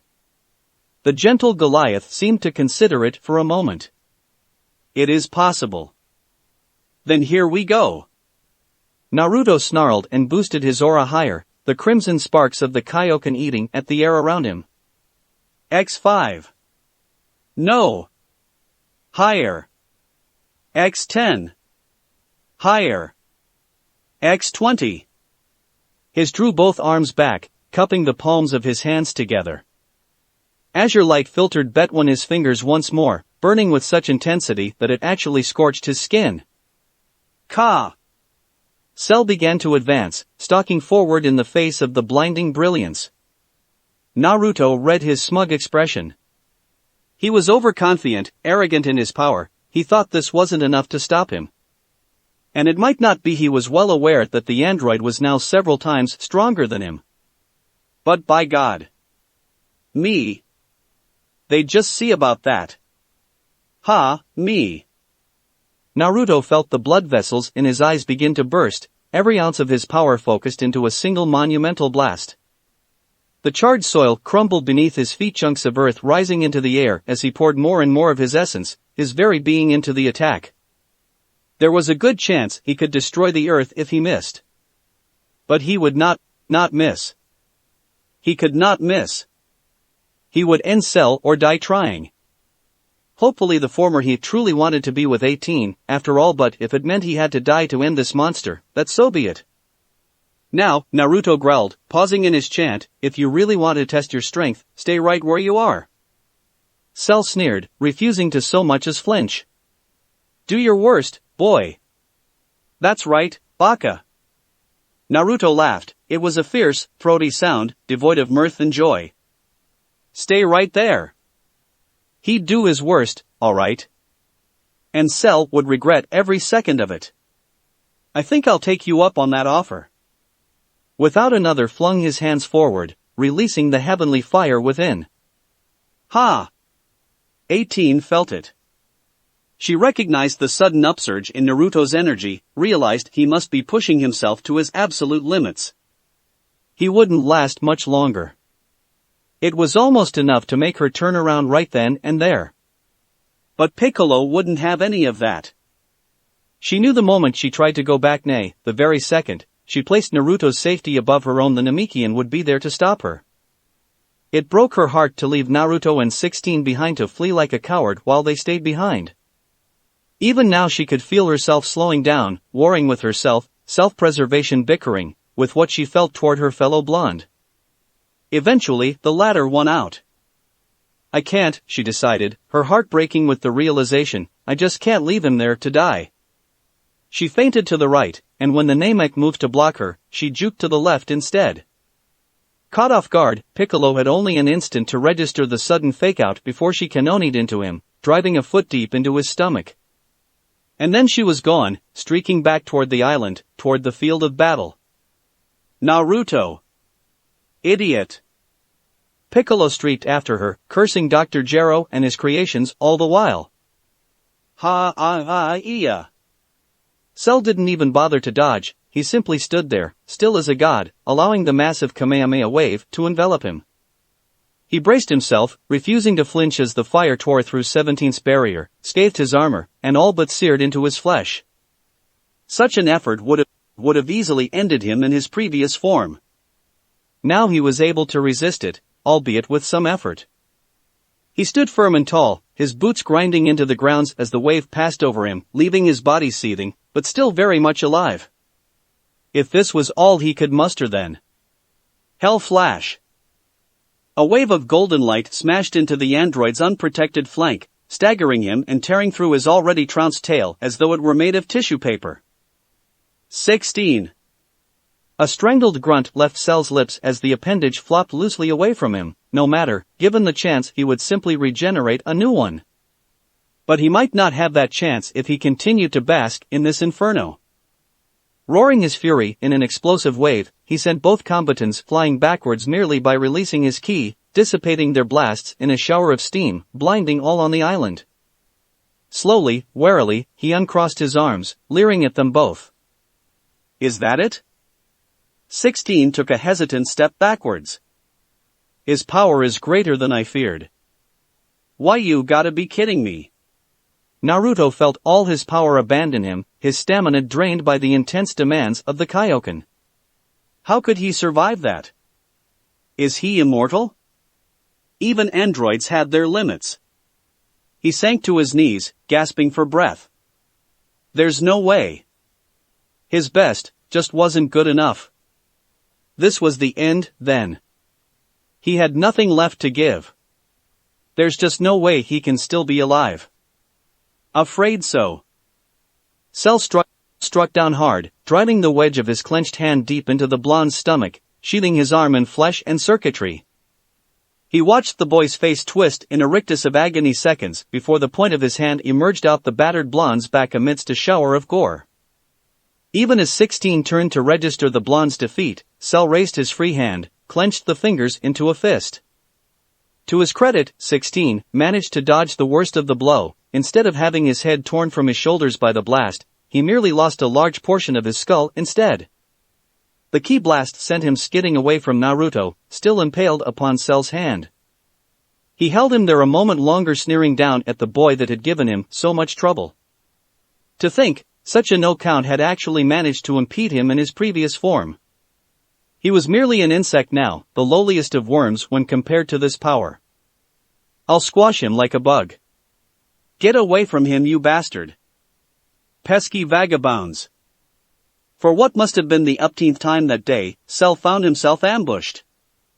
A blast of pink ki smashed into his back, driving him forward half a pace. Snarling with sibilant fury, the ultimate android cast Naruto down, uncaring for his final fate. With the bothersome blonde out of his way, Cell raised his gaze to search the skies for the perpetrator. He couldn't sense his attackers anywhere nearby, which meant they were either suppressing their energy or aha. What he found there in the dark, cloudy horizon brought a delighted sneer to his visage. Ah, 18. Cell smiled. How good of you to return. This saves me the trouble of searching for you. 18 was beyond reasoning. She could see Naruto there on the ground, dying, feel him fading.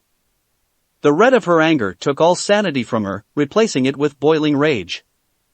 She didn't care if Cell absorbed her. Didn't care if she died. All she cared. I am going to crush you, and throw you into the wind. By all means, try. Naruto was dimly aware of his fellow blonde, watching her fling herself at Cell who, having yet to regenerate his tail, merely toyed with her. I idiot. 21. He turned his head, alarmed to find 16, sprawled beside him. The android must have crawled to reach him.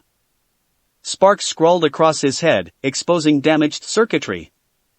He wasn't in much better shape. We must unite. Naruto managed a broken laugh and flopped onto his back. He was bleeding out, no amount of regeneration was going to save him. Not this time. Somehow, he still found the strength to smile. If he was bleeding, then that meant he truly was mostly human. Somehow, the thought made him smile. For 16 to suggest a thing like that, they must really be in bad shape, the two of them. Funny, I thought you just said something about allowing me to absorb you. I did. I must have hit my head harder than I thought. Naruto groaned, blood leaking through his clenched teeth. We're in no shape to. Place your hand on my chest for our union to transpire. 16 continued. Naruto sighed, flashed a fierce smile. Persistent bastard. If we unite, will I still be me? I do not know. 16 admitted. I expect only one of us will remain after the union. But you will gain great power. Power to rival Cell. Naruto pondered the matter a moment. He could feel Piccolo fighting alongside 18 now, giving his all to prevent the nearly complete android from reaching his final form. It was a losing battle. Though Namek put up a valiant fight, he was still no match for Cell. In a matter of moments, he would be defeated and then 18 would be absorbed. He couldn't allow that. He just couldn't. Even if it meant losing his very self. Then slowly, tentatively, he placed a hand upon the android's armored chest. It's been real, 16. Much to his belief, the towering giant actually cracked a smile at that. Indeed. You guys were cool. The blonde chuckled, blood flecking his lips. So, what happens now? 16 looked him square in the eye. This. At first, Naruto wondered what he meant. Oh. Then he felt it. Felt the tiny spark of consciousness within him begin to expand, swelling into a bright sun. He didn't have time to wonder at their union, even as it began. It simply happened. Blinding in its brilliance, it spread outward, encompassing himself and 16, devouring everything that made them separate individuals. Naruto was vaguely aware of his body being broken down, of his wounds disappearing, but it was as if he'd not felt any of them, as if we're watching it happen to someone else, witnessing the event from afar, making them whole. 1. He felt the memories come flooding back. He stretched out his arms and embraced them like a long-lost friend. He felt pain and sorrow and joy and a love so fierce it shook him to his very core, took his very breath out of his lungs and left him speechless. Ah, yes. He'd loved before. Loved and lost and loved again. Their names escaped him, but their faces did not. He saw them and knew them and loved them, mourned that they were now forever out of his reach, eternally beyond his grasp. There were other memories, too. 16's memories. There was a gentleness to the giant that astounded him, a willingness for peace that left him in stunned silence. He felt what remained of the android dissolve into their union, giving way to his personality, and he mourned the man's loss. The world was a darker place without him. Goodbye, my friend. That was when the transformation began, a wave of raw energy coursing through his veins, scouring him clean. He could feel his form changing, shifting, becoming taller, losing some of its more youthful features as he accepted the union and became a part of it. Naruto's thoughts began to shift then, gravitate toward a single point. 18. He could fight for her now. Protect her. Do what he could not do before. This time, he would be certain to crush Cell. And he would enjoy every instant of it. The universe itself held her breath, awaiting the birth of a new warrior. Clouds cleaved themselves in two, the entire island quaking beneath the long-awaited union of the two androids. Cell whirled away from 18 and Piccolo, eyes bulging. What? He sputtered his surprise. What is this? It's unreal. Piccolo gasped. When the smoke cleared, Naruto and 16 were gone. Someone else stood in their place. His hair lay streaked with crimson, eyes of the purest sea blue. Every inch of him was chiseled, as though he'd been crafted, sculpted from the hardest granite. 7 shades of scintillating scarlet shone through around him, enveloping the warrior in a sinister shroud of golden crimson.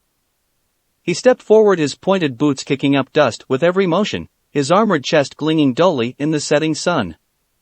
His eyes riveted 18 where she stood, those mismatching eyes of sapphire and scarlet rooting her where she stood. Naruto? 18 asked. Is that you? The new warrior blinked. Uzumaki Naruto. He spoke, his words flat and monotone. Classification, Shinobi, Jounin rank. Status, deceased. Much to 18's ire, the fused warrior continued to rattle of a list of facts and data, his words never quite breaking from those simple statements. Techniques, Shadow Clone Jutsu. Rasengan. Rasen Shuriken. Sage Mode. No knowledge of Genjutsu. Limited knowledge of Taijutsu. Time of death, unknown. Age of death, unknown. Romantical attachments, classified. A tiny smile broke out on his chiseled face like a crack etching along a stone surface. It seems you were right after all, 16. Gone were the flat, emotionless words of a machine, replaced with the amused candor of a hardened warrior. This power, it's incredible. Before number 18 could begin to wonder just what her fellow blonde meant, the island began to tremble. It started slowly at first, pebbles twitching beneath her feet, soil shivering as if from a distant explosion. Crimson sparks split the sky, arching across the expanse between them, leaving her hair standing on end. Naruto threw back his head and roared aloud, a furious crimson aura enveloping his body. Skies darkened and seas shook, the very earth itself seemed to tremble in the wake of his power. Raya Awawa Argarg. cliffs buckled, laughter ended his brief display of power. Blue eyes the color of winter skies and blood-soaked plains fixated upon Cell and pinioned him on their gaze, leveling him with an icy stare. Cell. He began slowly, I'm going to enjoy tearing you apart. Unless you'd like to surrender? What, to a piece of junk like you? Came the creature's answering cackle. No, I think I'll see what you have to offer, my dear boy. He chortled softly. You may have united with 16, but that still doesn't make you stronger than me, and I'll prove it. He began beckoning with 2 fingers, the very gesture dripping with condescension. Here. I'll even give you a free shot. I suggest you make the most of it. Naruto said nothing, but he struck like a serpent, yelling his fury and giving his body the sharp counter-twist that made his kicks so blindingly fast and powerful. Even 18, who was looking straight at him, barely saw the strike. Naruto's shin, a flawless fusion of flesh and metal, crushed against Cell's knee. Crushed it backward. The crunching squish of a joint being obliterated split the sudden silence. Piccolo choked in surprise, a sentiment 18 shared all too well. Cell crumpled to the ground, gawping, gasping, eyes agape. What have you done? He shouted at Naruto, aghast, clutching at the ruined limb. What have you done? You gave me a free shot. Naruto said loudly, coolly. My knee. My knee. Cell started blubbering. From the sound of his voice, he hadn't been expecting this. 18 certainly hadn't. We just might have a chance after all. Piccolo murmured. The bio-android continued to writhe on the ground, hissing and screeching its pain. Naruto's voice was cool, mechanical. Surrender is once again recommended. Never. He stepped forward, the punch lightning fast. He hit air as the android grabbed hold of his arm and drove a fist into his ribcage. The blow knocked the wind out of him. Blood poured from the orange orifice that was his mouth as he felt his lung collapse.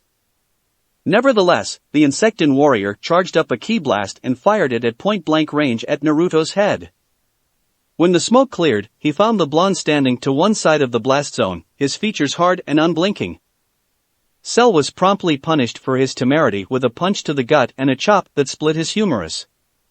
The arm fell limp as the battered warrior nevertheless pressed the attack. His strikes encountered only air as the fused warrior let his offensive strategy take a back seat, armored boots shifting every so slightly against the grass, sidestepping every blow, every kick was countered, and every punch parried. Hold still. Cell snarled. Naruto the warrior he'd become simply smiled and vanished into thin air, leaving Cell followed seconds later. Thunderous blows rocked the land and sea, lightning severed the sky. 18 gawped at the sight. Where on earth are they getting all that power? Naruto and Cell continued to trade thunderous blows, shock waves of energy releasing with every hit. Simultaneously both fighters landed hard punches to the face, sending one another flying back at speeds shattering the sound barrier. Naruto smashed into the ground while Cell crashed into the sea at the edge of the island. The former recovered quickly, and flew above where his opponent had fallen into the ocean. His mismatched gaze roamed across the still waters, waiting for any sign of his opponent to emerge. Cell! He thundered. Get out here! I know that's not enough to kill you. A streak of golden light answered him. Naruto swatted it away with the back of a hand as though it were a child's blast. He had just enough time to register a streak of mottled green and black, and then the haze of the fight was upon him once more. Cell gave as good as he got. A rabbit punch slammed into Naruto's solar plexus in the same instant that the blonde's fist smashed into the android's throat. They paid no attention to this, to their surroundings, to anything else but each other. There was only the fight. Only the kill. At last, they broke apart to lick their wounds, regarding one another with baleful eyes. A valiant effort 21, Cell replied, dabbing a bit of blood off his jaw, but you'll need to more than unite with a pile of scrap if you expect to beat me. Naruto growled. This time I'll rip off your head. He lunged forward to do just that. And froze. An overwhelming power hung over their heads, dwarfing their newfound strength. Naruto couldn't believe it. Cell couldn't, either. They'd been so engrossed in their fight that they hadn't noticed its approach now, until it was already too late. Naruto swallowed, trying to drown his dread, but to no avail. Where had such energy come from? And who could possibly be wielding it? Warily, he raised his gaze, turned his head to regard the sudden intrusion, to discover the perpetrator. Oh no. Well. Vegeta, Prince of all Science, fresh from the hyperbolic time chamber, sneered down at them both. What do we have here? Another pair of tin toasters for the scrap heap. His smile grew another inch. Now then, which one of you wants to die first? Chapter 5, The Nightmare Never Ends. Well, shit. Such were Naruto's words as beheld the Prince of all Science and his son, Trunks, hanging over their heads like a pair of grim reapers, harbingers of doom come for his head. One look at them was more than enough to tell him these were not the same Saiyan he'd beaten a day before. They were stronger. He didn't know how, but somehow, father and son were stronger than him. He had yet to truly test the ultimate limit of his new form, but facing a pair of souped-up Super Saiyans wasn't exactly high on his to-do list either. He might win in any event, but he'd probably come out so battered that he'd be easy pickings for Cell. No. He couldn't do that. Besides, he reminded himself, he wasn't here to fight Vegeta, or Trunks for that matter. His purpose, nay, his only reason for existing at this very instant was 18. She wasn't just his precious person. She was the precious person. The reason he had first cast aside his doubt and learned to fly, the catalyst behind his merger with 16. He wasn't afraid of what might happen if Cell got his hands on her, he was plumb terrified of losing her in general. He risked a glance back at the bio-android, determined not to let him out of his sight. Cell didn't seem to share any of his fears, however, he looked more bemused than any sort of shocked. Did he truly think himself unbeatable, Naruto wondered, or did he simply lack common sense? He was beginning to think it was the latter. But he himself was not beyond reproach, he'd failed to sense their coming until it was far too late. Their pitched battle had carried them far from Goku's house to this remote island, there was absolutely no chance of escaping a pair of Super Saiyans intact. Not when he had to safeguard 18. You could always absorb her. That dark little voice in his head suggested. Naruto froze. The thought had never occurred to him. If he were to absorb 18, not only would Cell be unable to complete his evolution, but he himself would become far more powerful. No. He wouldn't. He mustn't. Is that you, boy? Super Vegeta laughed, scoffing down at Naruto, utterly unaware of the blonde's own struggle. Looks like you've gotten a little stronger since we last met. But then again. So have I. Naruto jerked backwards half of a second before Vegeta materialized in front of him, sneering in his arrogance. Surprise! His right arm snapped up like a pulley cannoning into the blonde's unprotected stomach before he could think to raise his Kaioken, before he could guard himself against the sudden strike. Gay! The blonde choked in surprise as the Scion's arm sank into his stomach, sheathing itself to the elbow. A white-hot haze of pain erupted across his vision, the kaleidoscope of colors blinding in their agony, driving him to his knees. What the fuck? Blood dribbled between his lips and suddenly, it was all he could do to stand. When did you get so strong? Vegeta laughed at him. Simple. He said. Push-ups, sit-ups, and plenty of juice. Behind him, 18 cried out. It was the only warning Naruto had before Vegeta hit him again. Motherfucker. That punch made Cell's last attack look weak. However, despite himself, Naruto chuckled. Just as Vegeta's punch had harmed him, so too had it roused him, awoken something deep inside his heart. Something dark. Bleak. Unbidden, a memory flashed through his mind. The Chidori slamming into his lungs, searing through flesh and bone, those malevolent red eyes leering up at him as he was hoisted off his feet. Ugh! Vegeta struck again, jarring Naruto from the memory, bringing him that much closer to death's door. What the hell was going on here? Why couldn't he fight back? His muscles weren't working the way they were supposed to. He could feel himself being beaten down, feel Cell watching from the side, savoring, reveling his humiliation. His only solace was that his predecessor hadn't taken advantage of this opportunity to try absorb 18 yet. But he would soon. Soon, if he didn't stand up, if he didn't do something. I know this isn't enough to stop you, Dobe. A voice pierced him amidst the pain, seeming to stretch out as if from a great distance, seeming to speak from across the void. Slowly, his body came into focus. Then his face. Raven hair. Eyes the color of blood gazed back at him, narrow with contempt and scorn. A mouth that seemed fixed into what might have been a permanent scowl, quirked up now in a slight smirk. Oh crap! He wasn't dead, was he? No, the owner of the voice replied, reading the unspoken thought. You're not dead. Not yet. But you will be soon, if you don't do something about it. 21 tried to reply. Instead, he found himself overwhelmed by a powerful nostalgia. He knew this man, this specter from the past. Get up. He felt a fist touch his forehead. What? This wasn't a memory anymore. He was really seeing this. Feeling it. You were stronger than this when you killed me, weren't you? Abruptly, those eyes began to smolder with inner fire, black flames licking at their edges. Use that strength. The stranger goaded. Protect your precious person. Don't let her die this time. Just like that, the stranger's name came roaring back to Naruto in tide of recognition, burning like a brand in the back of his mind. Sasuke. Fight. The man demanded of him in parting, his form fading to the mists of Naruto's mind. Remind me why you still carry on.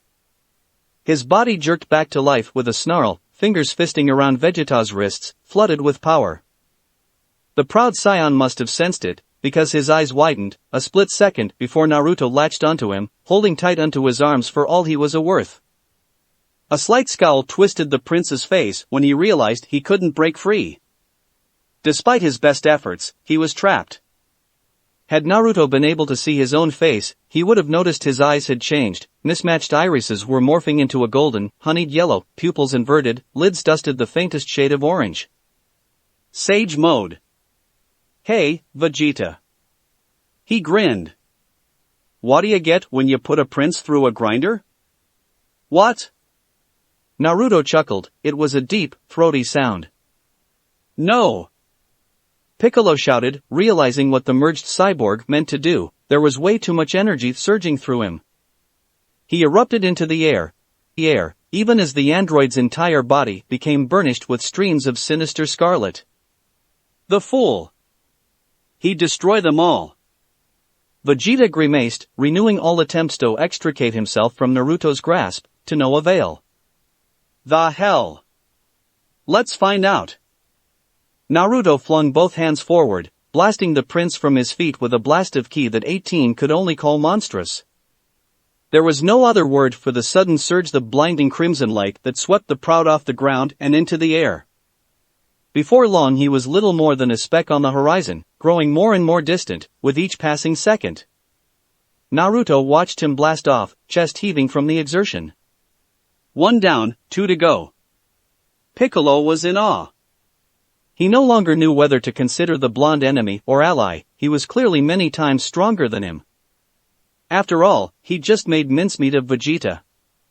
It must have something to do with his eyes, the moment they'd changed, his power had skyrocketed.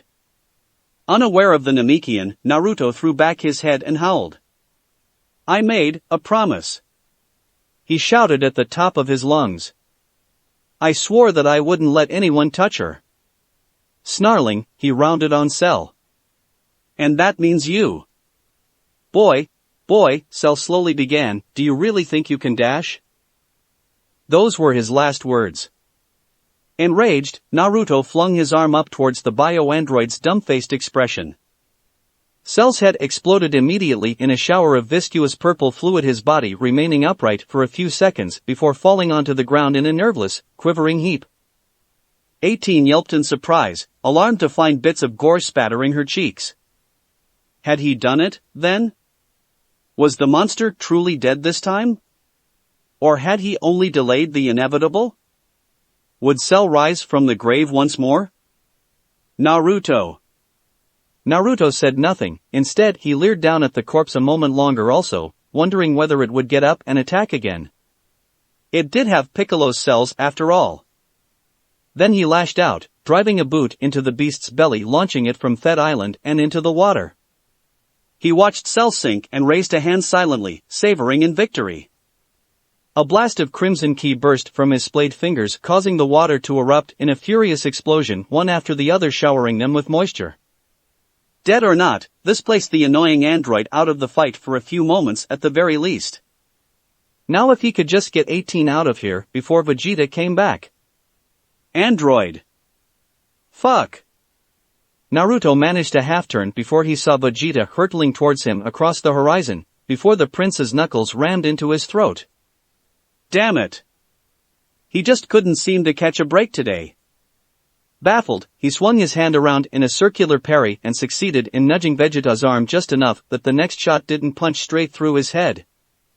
Too little, too late. Vegeta had a hold of him now, and he wasn't about to let go of him for a silly thing such as honor. At the moment Naruto realized he truly was becoming more human. If he was a true android, he wouldn't need to breathe. He wouldn't be blacking out right now. Not a bad shot, android. The prince hissed through clenched teeth. But this time, you're mine. Vegeta roared his triumph. A split second before a green, power-swollen fist smashed into his face. Sudden and unexpected, the strike sent the prince staggering, depriving him of his chokehold.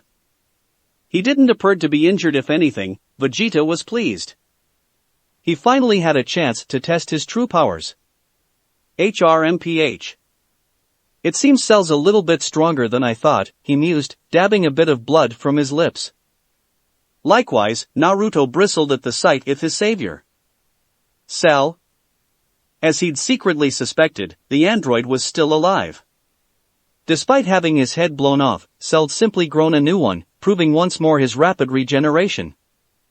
Naruto half expected to find himself in for the fight of his life after decapitating the droid, but instead of striking him, the hideous creature favored the blonde with an unnerving smile. Don't misunderstand, brat. The bio-android hissed. I'm the only one who's allowed to kill you. Besides, he sneered, I find your new powers intriguing. Perhaps I should absorb you instead? Naruto shuddered. Gross. But he rolled his shoulders helplessly. All the same, a plan had begun to form in the back of his mind. Cell's pride just might be his greatest weakness here. You're right. Naruto raised his hands, feigning the motion. I'm much too weak to fight him. But if someone stronger were willing to... Cell cracked out a laugh, the flames of his pride stoked by the blonde's words. I think I will. He decided. And then you will be mine, 21. Yeah, just keep telling yourself that, buddy. Naruto held his ground, waiting, watching, wary as his predecessor rose to face the Prince of all Science. Fool! He thought to himself. The only thing Cell would accomplish would be his own demise. Still, he waited until he was certain the cruel cyborg intended to engage Vegeta in combat. Then and only then did he turn and take 18's hand. Looking back, he shouldn't have done it so suddenly, but at the time it had seemed to be the most prudent way to garner her attention. 18 squeaked, those gar-and-colored eyes flying wide with surprise. Stop making strange noises. Naruto sputtered, cheeks flaming. This is no time for blushing. Unable to help himself, he reached a hand up to stroke at her hair. I told you I'd keep you safe, didn't I? She nodded a slow, tentative motion, looking as though she wanted to say more. When all this is over, she murmured at last, I owe you a date. Naruto actually laughed at that. "We're leaving," he replied. Without another word they took to the skies, leaving the battlegrounds far behind. But not for long. "And where do you think you're going with that android?" Naruto hissed as he found their path barred by a golden blur. He knew that face anywhere. "Trunks." "Stupid boy," he growled, placing himself between 18 and the Demi-Scion, "I don't want to fight you." Scarce had Naruto raised his gauntlets than he tasted blood in his mouth. In his previous form, such a punch would have sent him sprawling. Now he'd united with 16, the pain registered as an annoyance, more that of a feather's brush than the bone-wrenching gut punch it should have been. Of course, he reprimanded himself as he slid half a pace backwards. There was no need for him to fear Trunks or Vegeta, for that matter. He'd always had power in him. He just needed to bring it out. Release it. Naruto did just that, delving deep into that bright place that was his consciousness, stretching out to the glowing thread that was very life force and grasping hold of it with his mind. He pulled hard. Raw power, powers gained from uniting with 16, coursed through like wildfire, leaving his tattered locks standing at attention on end. With his long blonde hair so rigid, one might have compared him to a Super Saiyan, but for the color of his eyes and his crimson aura. Naruto made no such comparison. Kaioken X50. Son Goku's once mighty technique surged through his veins, empowering, emboldening him. Whoa! Strain branched at the corners of his eyes as his body adjusted to the sudden surge of power, stabilized, metabolized it and made it his own. Gero truly was a genius for giving this technique to him. After absorbing 16 he could increase the Kaioken's power almost 100-fold. The thought brought a slow smile to his lips. Slowly, he turned to face the son of Vegeta, basking in the fierce flare that was his power. Power. Such power. And it was all his. He could destroy the entire planet if he wanted to. Wait? Naruto forcibly reined himself in at the last, refusing to allow this newfound strength anywhere near his ego. No, he must let it get the best of him. He didn't want to rule the world, or even destroy it, for that matter. All he wanted to do was protect 18. And if that meant killing a Scion, well. He'd always known he would have to get his hands dirty eventually. Trunks. When Naruto spoke his voice surprised him, it was a great deal dark, rougher than he'd remembered. I know you're nowhere near as foolish as your father. So I'm going to give you one chance to back down. Let us leave. Better yet, help me destroy Cell. Do that, and I swear, you'll never hear from either of us again. For a moment, he really did think the half-Scion would listen to him. Then his expression hardened into one Naruto recognized all too well. Hatred. Trunks had suffered far too much at the hands of the androids to ever believe a word out of his mouth. Nothing he said now would convince him, he'd just see it as likely yet another trap and attack accordingly to what he perceived to be a ploy. Troublesome. You don't believe me, do you? He sighed. Well then, I guess all that's left is for me to decide how I'm going to. Trunks' response was to strike him, gloved knuckles slamming into Naruto's face, shattering bone, breaking capillaries. Or not. Although Trunks had indeed struck home against the cyborg's cheek, that was all he had done. Naruto stood stock still, face having turned ever so slightly from the strike, unfazed from an attack meant to blow his head clear off his body. Is that it? He asked with a smile. Impossible. Trunks thought to himself. I put everything I had into that punch. It must be this red aura of his. Naruto's smile grew another inch. My turn, boy. He struck down hard and fast, ramming his knee into the hybrid's stomach with a blow meant to break bone. Trunks gagged, just before a flurry of fists and feet found his face and left him reeling. Naruto laughed at his plight and lunged at the half-Scion. And then they were gone, moving at speeds indiscernible by the naked eye. Piccolo, who'd managed to keep his distance from the twin conflicts thus far, found himself confounded. Shockwaves ripped through the air in sound succession, sundering sky and cloud alike as these two warriors, Cyborg and Scion, raged across the heavens in their own private war amidst the islands. They're moving so fast. The Namekian marveled at them. I can't even keep up with their speed. 18 also balked.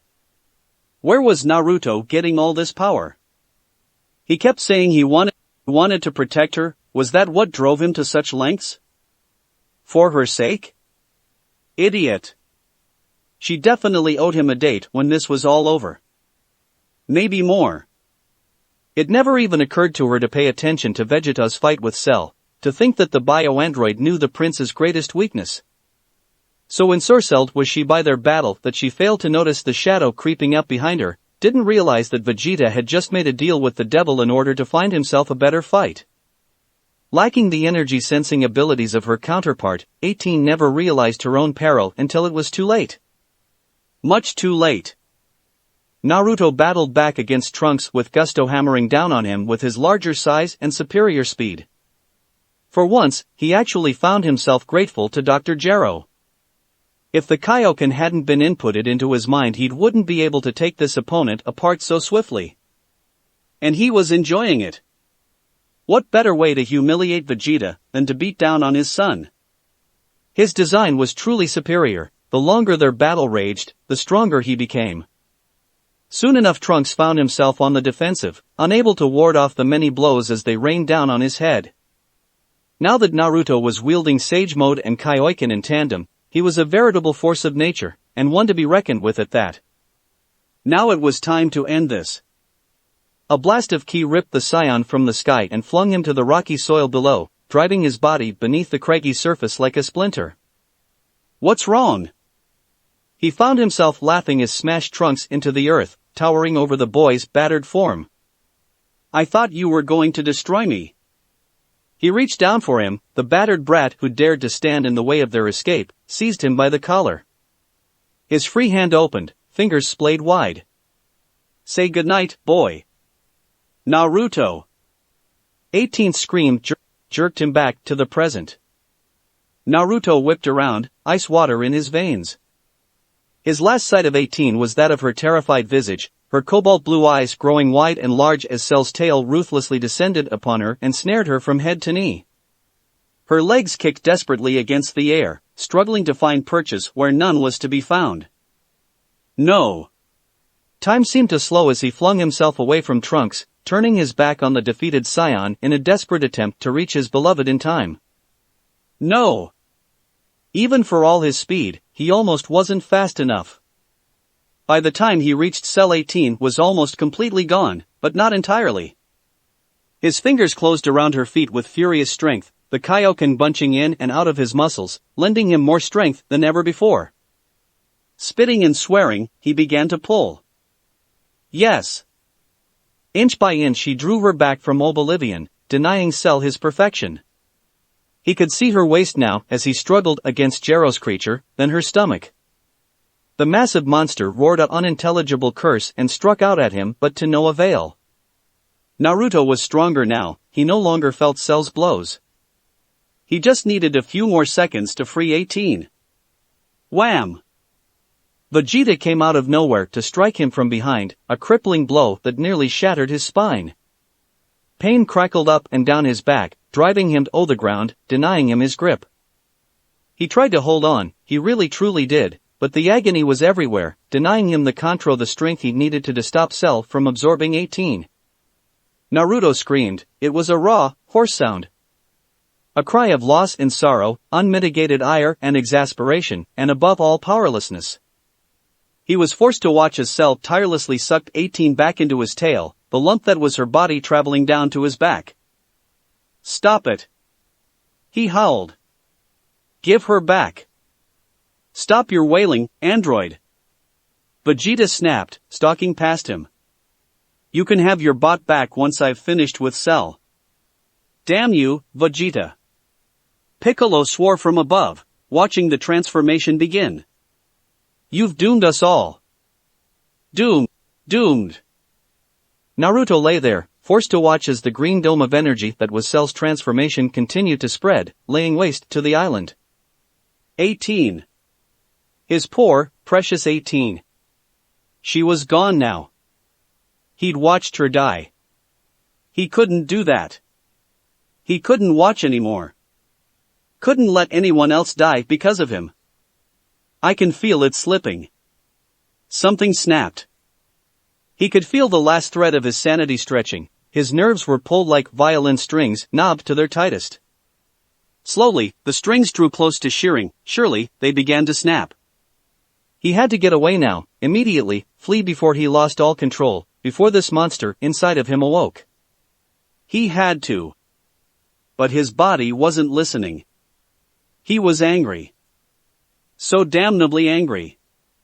Self-control was slipping through his fingers, denying him escape. He couldn't stop it now. No one could. The power was coming out of him, and it would not stop until it had what it wanted. Destruction. Complete and absolute annihilation. The wind stirred around him, keening like a lost child. Naruto sobbed, great heaving gasps tearing their way out of his chest. 18 was gone. And it was all his fault. He'd thought he could protect her. He really had, but in the end, what had he done? Failed. He'd let his pride get the better of him, become too wrapped up in his battle with Trunks. It was stupid of him, so soul-searingly stupid. But, perhaps, he alone wasn't to blame for this catastrophe. Not just Cell, but Vegeta as well. Vegeta! Rage roared through him in an impossible tide, blotting out all else. He could feel it roaring through his veins, leaving his hair standing at end. Some small part of him knew what was going on and was baffled by it. He was a cyborg. How could this power be his? How could this be happening to a half-machine, half-human piece of junk? But the rest of him didn't care. It knew only that they had to pay. Cell must pay. Vegeta must pay as well, pay in blood for what he'd done, for what he'd allowed to happen. Fingers dug booty troughs in the earth, unaware, uncaring of Cell's continued transformation. Won't let you. Unable to accept the strain, his body began to break, cracks scrawling themselves across every inch of him. Get away with this. Vegeta frowned. Where was this incredible ki coming from? From this tin toaster? Wary he stepped back as Naruto regained his footing, his wounds slithering shut as though they'd never been. His body was trembling now, quivering with the effort needed to contain this unstoppable power. Cell must have felt it as well, because as Vegeta looked on, the ultimate android hastened to complete his transformation, luminescent energies streaming from his every pore. Naruto didn't care how many times Cell transformed, even if this new form was 10,000 forms stronger than him. It wouldn't make any difference to him. A single phrase echoed in the shinobi's mind, a saying of long ago of times past and gone. Out of darkness and into light, the demon has returned, come back to fight. Naruto arched his head back and screamed. Reo-aro-awayawargarg. He could feel the transformation coming on now, sensed the changes taking place deep inside of him. The circuitry installed by Dr. Gero was gradually beginning to fade, more and more, he was regaining his humanity. A creature of flesh and metal was being born of this union, granting him more power than he'd ever known. More than he knew what to do with. Naruto felt it burning beneath his veins, felt the sparks skittering around his body, his skin taking on an almost translucent, golden glow, his hair growing longer, standing rigid and at attention. The skies darkened overhead, storm clouds flashing with golden lightning, heralding the rising of a new power. Mismatching irises blurred and blended together, sapphire and scarlet twisting into a sinister shade of violent violet. Sage mode blended with the vertical slits of Kurama's eyes, creating an eerie iris reminiscent of those deadly crosses for which the form was so well known. White cornea found themselves stained black. Darkness scrawled across every inch of him, warping at his frame, ushering him onward to his next form. And amidst this all, Naruto's body began to glow, saffron swelling outward from his shoulders, enveloping him in a resplendent golden aura. The island itself quaked beneath their feet, destabilized from the twin transformation of Naruto and Cell. The latter was already completing his final evolution, but Naruto was nearly finished, his ki flaring to monstrous proportions. It's about time. Vegeta scoffed, eager for a fight.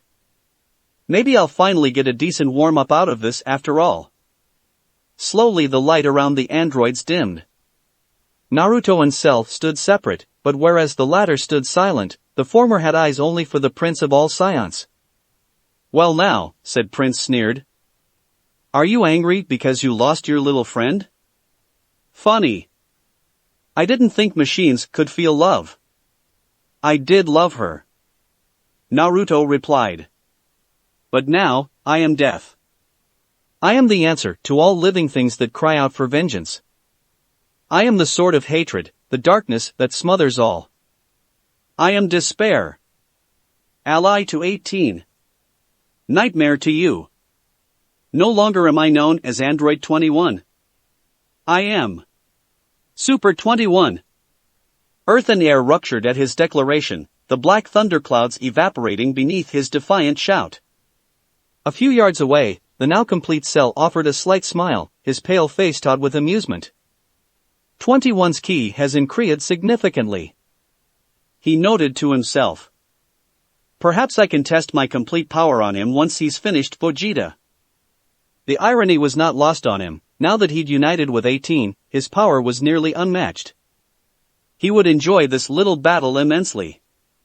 What better way than to see the Prince of all Science with his face in the mud? Ha! Naruto remained ignorant of Cell's attention. He remembered this form was eerily similar to the chakra cloak he'd donned after coming to an agreement with Kurama.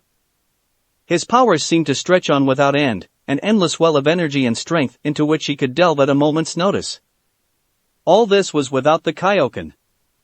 He could probably go X100 without even breaking a sweat now. And he wasn't even complete. He could feel that there were still flaws to his eye and his eye alone remaining, denying him true perfection. But that didn't matter. What did matter was thus, those who had allowed 18's death must be made to suffer. And suffer they would. Each and every one of them. But first there would be Vegeta. With this power his power. Revenge would be his. Yes, this form was one of vengeance, its sole purpose. Slaughter the Prince of Ally Science. That's it for this reading. Hit like and subscribe for a free ticket pass going to the different worlds of anime fanfiction. Looking forward to having you on board again.